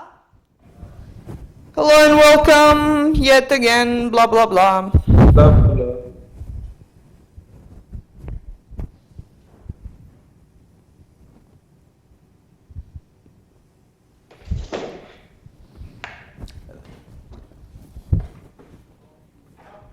Գուզես նաև Ռուբինը ասենք հոս Բելգիկայի մեջ եղած երնարկներու մասին ցույց զորակցական հավաք եւ այլն։ Այո, գնանք անդադարնալ։ Նաև պիտի հարցնեի, որ ինչ էր հարց գար, որ հայերը բավականին ագրեսիվ ցույցում ըրած են եւ ոստիկանություն եկած է։ Դավացի։ Աբադերգազություն այդպես բան չկա։ Ադրբեջանցիները ցույցերին մերիները դեսպանատան արչեւ հավաքվեցան, որ հակացույցը լա։ Այո։ Ոստիկանությունը մերիներուն ասավ, որ դուք իրավունք չունիք խոսելու, դարածվեցեք եւ այլն, եւ հետո դեսպանատուն մտան, այդպես է։ Գիտես, մենք իսկեր ենք օրեցնել, մեծնել ամեն ինչ։ Ես այս վիդեոն որ տեսած դարձա, ասես ուր է ինչ կլա որ ասինքն տեսփանադան Հայաստանի տեսփանադան ապահով պատերում մեջ են սկսան թուրքերի եւ այլնի բաներ ասել, լսեցիր կենտրոնը։ Այո, լսեցի։ Եղած ան։ Լավ, okay, սկսենք։ Այո։ Okay, yes, հիմա փացումը դամ ուրեմն։ Hello and welcome and thank you for joining ՍիվիլՆեթ. Today we're speaking with Bedo Demirjian, the representative of the European Armenian Federation for Justice and Democracy. We'll be discussing yesterday's remark in the European Parliamentary Plenary debate where we heard interesting comments from Federica Mogherini and a couple of EU ambassadors. Bedo, thank you for joining us today. Hello. So Mogherini's announcement was pretty forward and harsh in a way, that saying that status quo will lead nowhere. And in what context was it said? Yes, Mogherini, she mentioned the status quo, that we cannot continue having this status quo, and there shall be solid steps towards peace, and the European Union is supporting the OSCE Minsk Group proposals in this context. We shall, of course, mention that a couple of days ago, specifically on April 1st, Azerbaijan initiated an unprecedented attack against the Armenian positions along the Nagorno-Karabakh border in the south and in the north, which lasted around 5 days, and these were the most fierce battles during the ceasefire, which was in place since the Until 1987, when colleagues of mine, not me, colleagues of mine in France and in Japan created the first large enough quadrilateral crystals, they took diffraction patterns by X-rays, and here is an example of what they did. My colleague Ei-ichi sent this set of Ei-ichi is now in Japan. Send these pictures to me, 5-4, beautiful 5-4, 3-4, 2-4. I took this picture and showed them in the meeting of the International Union of Crystallography in Perth, Australia, 1987. I showed this picture. The community said, okay then, now you talk. They formed a committee that redefined crystals, and you see the new definition in the beginning of it. So you would say, okay, great, now everybody will accept quadrilaterality, the International Union of Crystallography accepts it. Not so fast. Because then there was Professor Linus Pauling. Now, Professor Linus Pauling was arguably the greatest chemist of the 20th century, or at least among the greatest chemists of the 20th century. He was not only the godfather, but also the head of the American Chemical Society.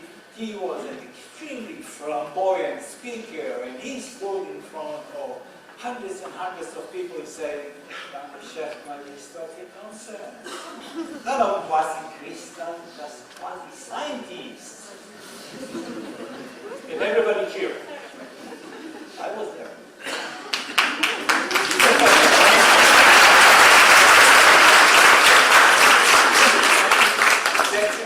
Only then, everybody cheered. Okay. So he argued that there is no need for quasi-periodicity, and he tried to prove that the defined patterns come from a periodic structure with large unit cells, which we now call approximants. He invented approximants, one after the other, larger and larger and larger, so that they will be closer and closer and closer to quasi-periodicity, but he could never be there. If somebody argues that the number pi, the ratio of the size of the circumference of the circle to the diameter, is a rational number, then that person can design numbers which are closer and closer and closer to pi by measuring things. But it will never be pi. A divided by B cannot be pi because it's only a rational number. And he tried to do the same, to prove that there is no quasi-periodicity. But this, by the way, we met several times. I came to visit him in Palo Alto, in his home, and gave him a lecture of 1 hour for one person. Didn't happen. So, but Dennis Ford died in 1994.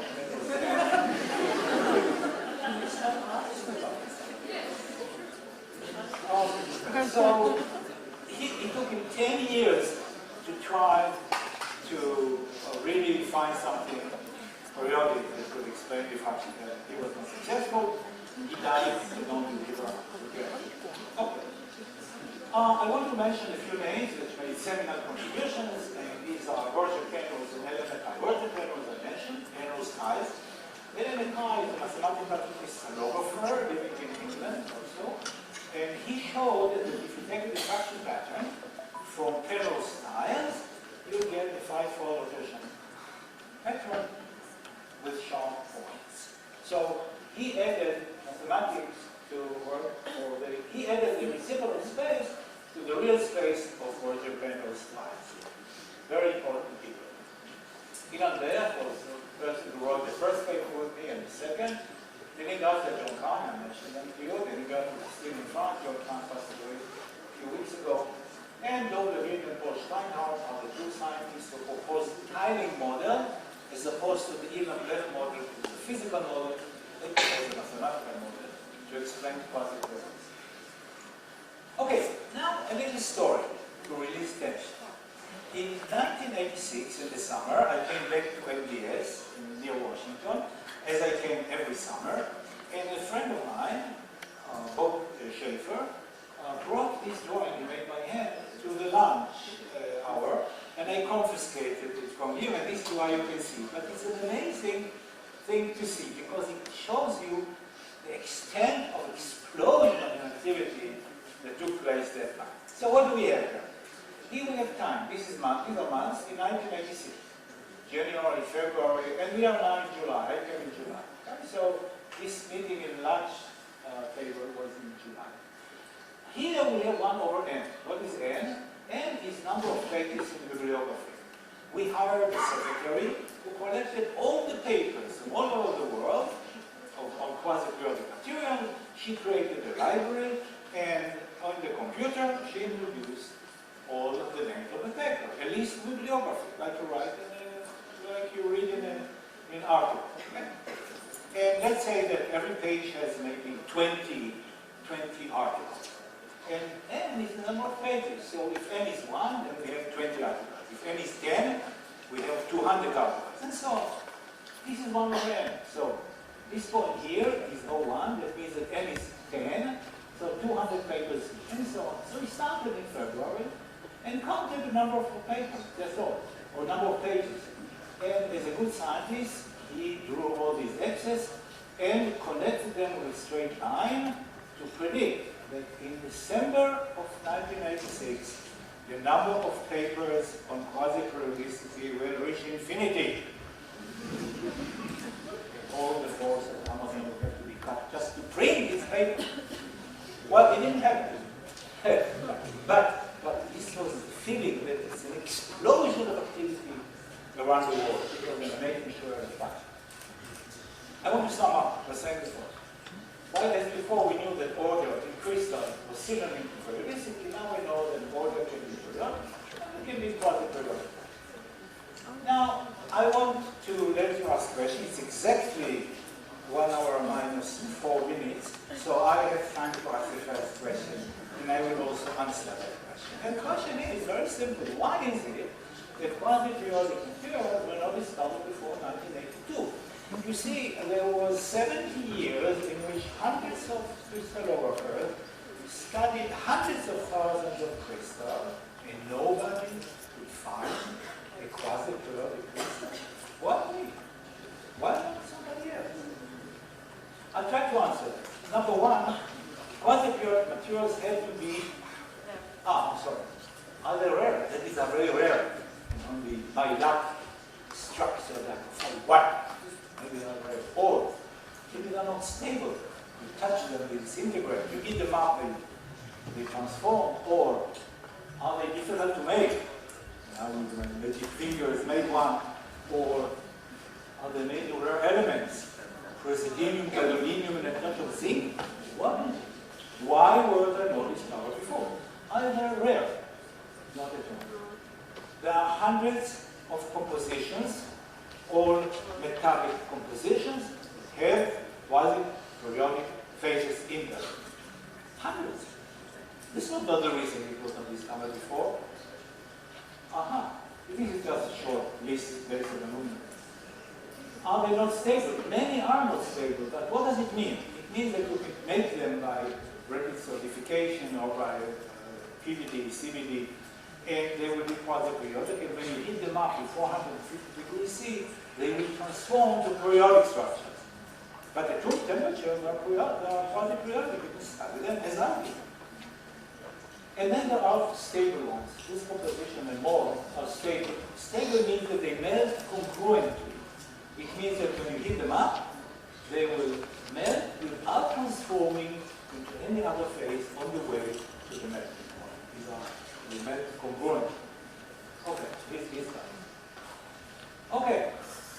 Are they difficult to make? No. Very easy to make. You can make them by boosting, by rapid solidification, by single crystal growth, electrodeposition, CVD, BDD. Fact is that any method that you use to make any intermetallic compound, you can make quasi-periodic crystals. It's easy to make. Hundreds of people make them in one day. Easy. Are they made of rare elements? No. They are made of iron and aluminum and chromium and copper and titanium. Millions of tons of these elements are used every year around the world.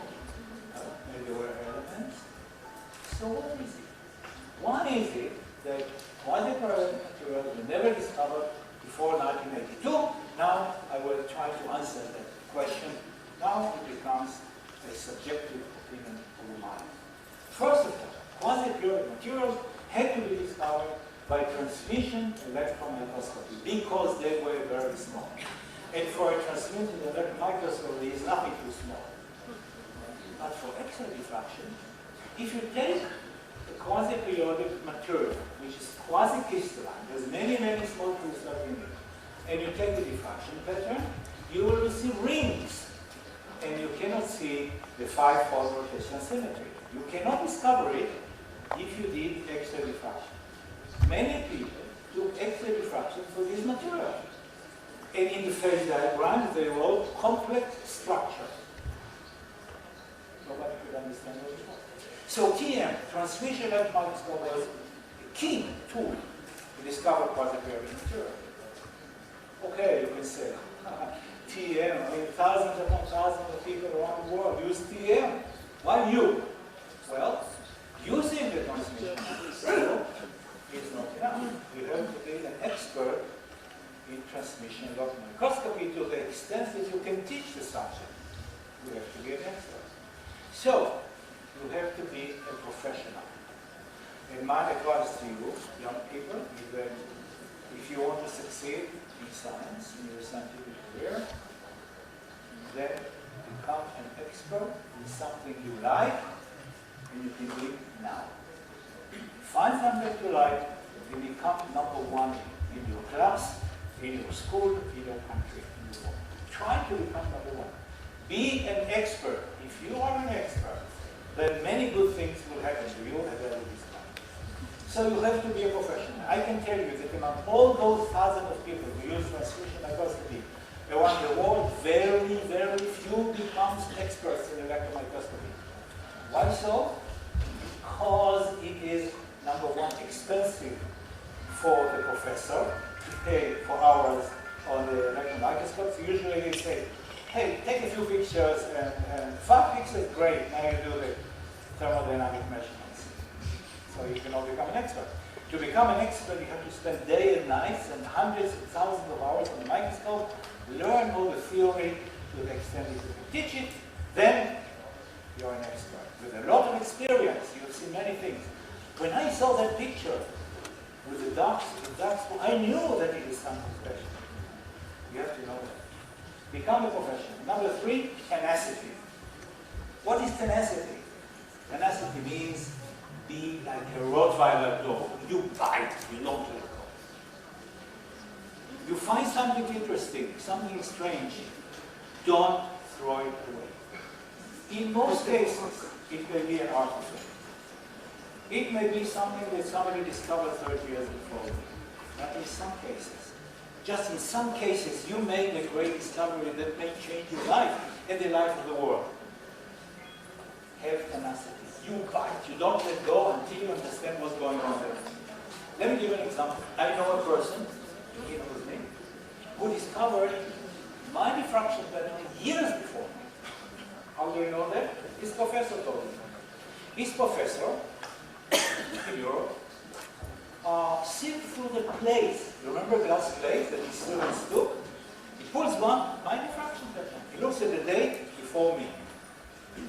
He called his student, hello my ex-student, how are you doing? Thank you, Professor, I'm doing fine, and how are you?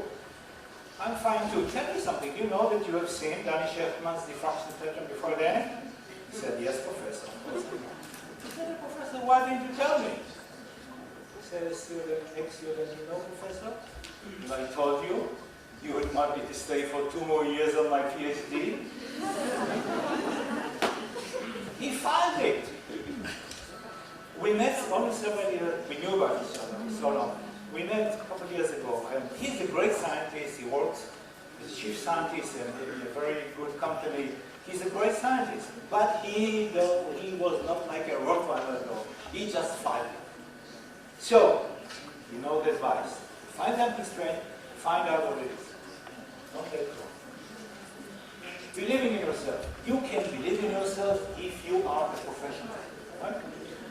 Linus Pauling was maybe the greatest chemist of the 20th century, but I was an expert in electron microscopy, and he was not. I was a professional, and he was not. All right? That's it. So I could stand tall and tell him, you're wrong. Although you may be the greatest. You're wrong. And this is just an example. Many people were like it. All right? Be a professional, and then you can believe in yourself. Last but not least, resilience. You know, my promotion was delayed. I was told professor at the Technion, I don't know what your standards are, but here in Stanford we don't promote such people. So my promotions were delayed, but at the end, you know the story, everything was fine. Thank you very much.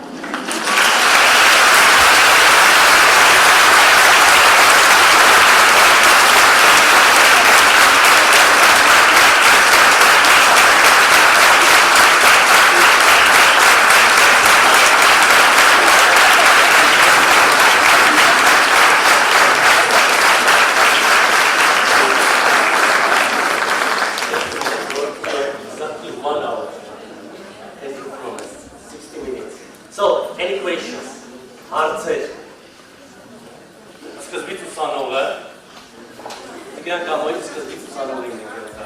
I feel.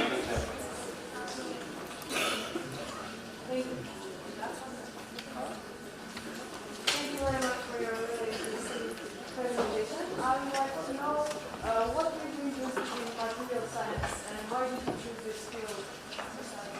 Okay, and the next question. Why did I choose this field? If you think that you choose something, you don't. Nobody chooses. Luck is everything. I will discuss it in a minute because it's such an important question. Life is everything. But when luck is science, luck presents you with something. Then you come to the game. What do you do with it? Okay? Let me ask you a question. What were your chances to be born? I'll give you the answer. 0. 0. And yet you are all here. So this is the most lucky thing that could have happened to you. All these endless number of people that were not born, so that you will be here, don't know that they were not born. So this is luck. Now I answer your question.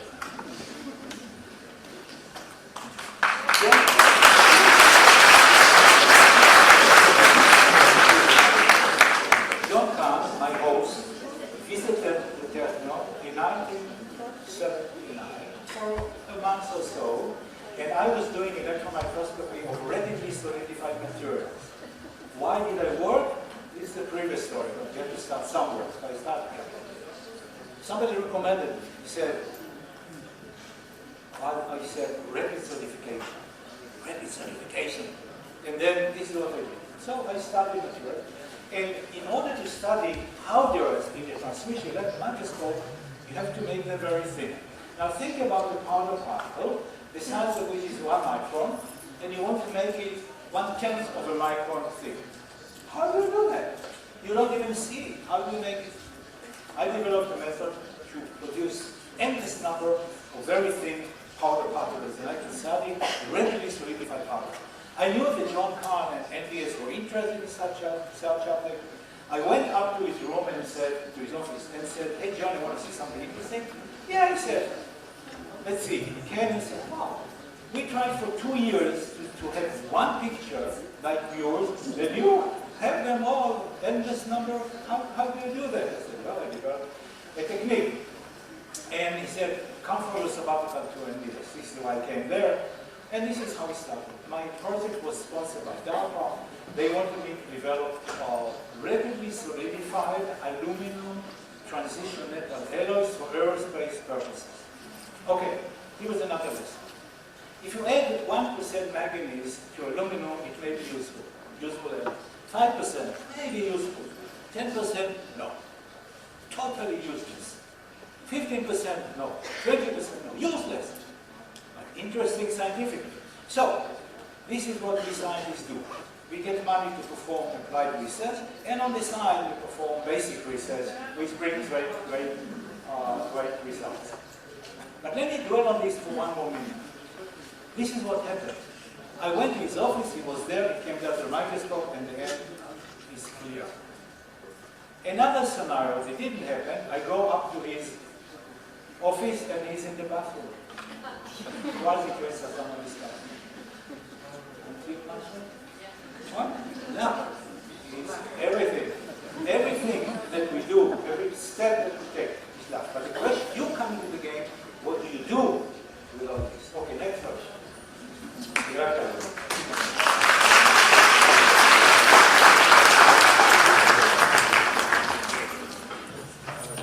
Very much for excellent presentation. I have 2 questions.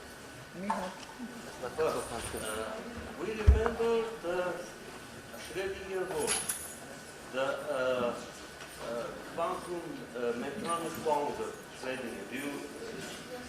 The Schrödinger horse was the life is a periodic crystal. So, my question, does he mean that life is quantum periodic? Is that quantum is in living organ? Yes, the Schrödinger horse. Life is a periodic crystal. No, you don't understand. Just a second. Okay.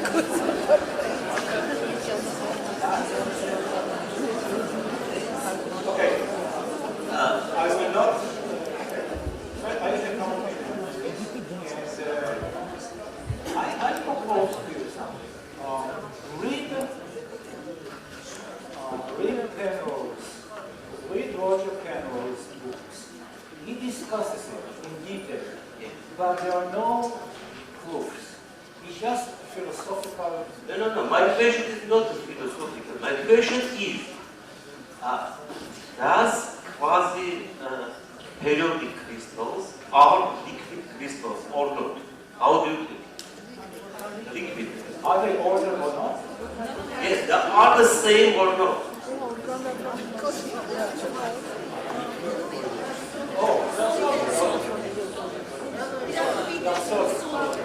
They're not like liquid. Liquid crystal cannot be quasi-crystals. They're all solid. They should be all solid. The liquid crystal become quasi-periodic. Okay, I answer such questions in the following manner, or every such question. Yes, I'm not saying that it cannot be. Try a mention.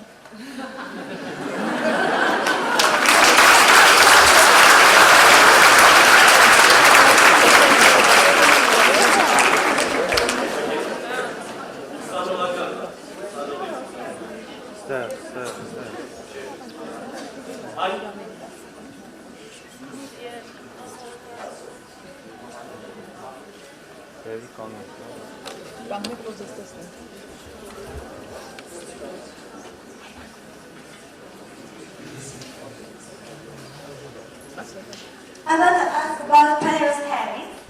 In Penrose tanning, Penrose tannings. Periodic tannings? No, Penrose. Water Penrose, yes. There is not any type of periodicity. In that tannings, we don't have any type of periodicity. What about quasi-crystals? We don't have any type of periodicity, very true, and quasi-crystal, it is only can be seen in three-dimensional structure of crystal. Is it right concept or not? Is it, can they call them down? No, I mean, in Penrose tannings, we can put together only if it is three-dimensional. Is it possible? Penrose tannings, yes. Okay, you can make three-dimensional Penrose tannings, and both Levine and Boltzmann did just that to show their model. You can make three-dimensional Penrose tannings easily. Yes. And what about quasi-crystals? It is only for three-dimensional structure, or it can be seen also in the plane. Two-dimensional? Yes. Okay, I will explain. Can it be two-dimensional? Yes. There is a family of quasi-periodic crystals called decagonal phase. The decagonal phase. The decagonal phase is built as follows. In the plane, there is quasi-periodicity. Not Penrose time. But the planes are stepped periodically. Okay? Quasi-periodicity in the plane, but the planes are stepped periodically. And I have observed it first, but I gave it to my successor, who came to administer me. I told him, listen, there is something which resembles quasi-periodicity here. Why don't you study for the aluminum chromium? The aluminum chromium that I had prepared, and I gave it to him. He discovered the decagonal phase. Quasi-periodicity in the plane, but periodicity within the plane. The decagonal phase. Other questions? You put the question last time, but now I will give the chance to the other students. No. Okay. Thank you for a great lecture. My question relates to applications of quasi-periodic crystals. I mean, have they any significant properties? And the second question is about research. I mean, are there any theoretical research? For example, can we solve Schrodinger's equation for these materials, or is it does it have any matter? Does it make sense? I understood the first question, and then I'll answer you, and you can ask shortly the second one. Okay? Applications. What can we do with these materials? Are they any good? Can we make something from them? The answer is absolutely yes. But let's look at the process.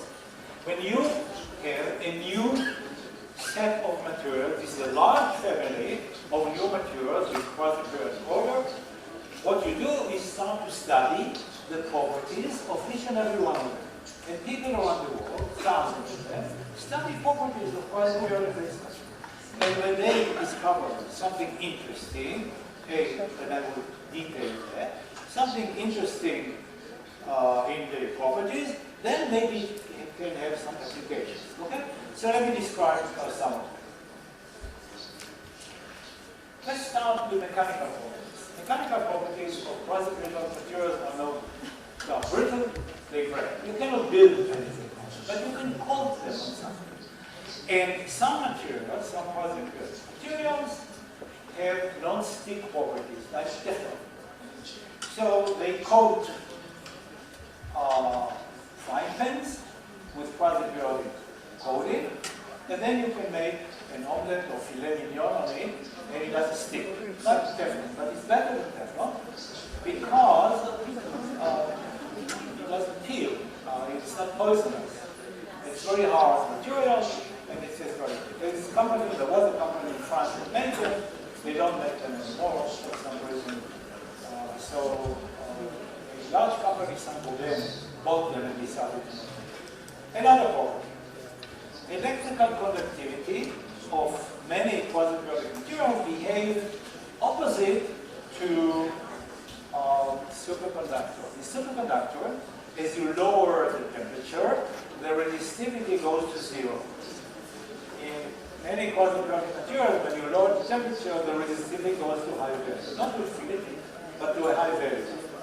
So, superconductors, but they are conductors.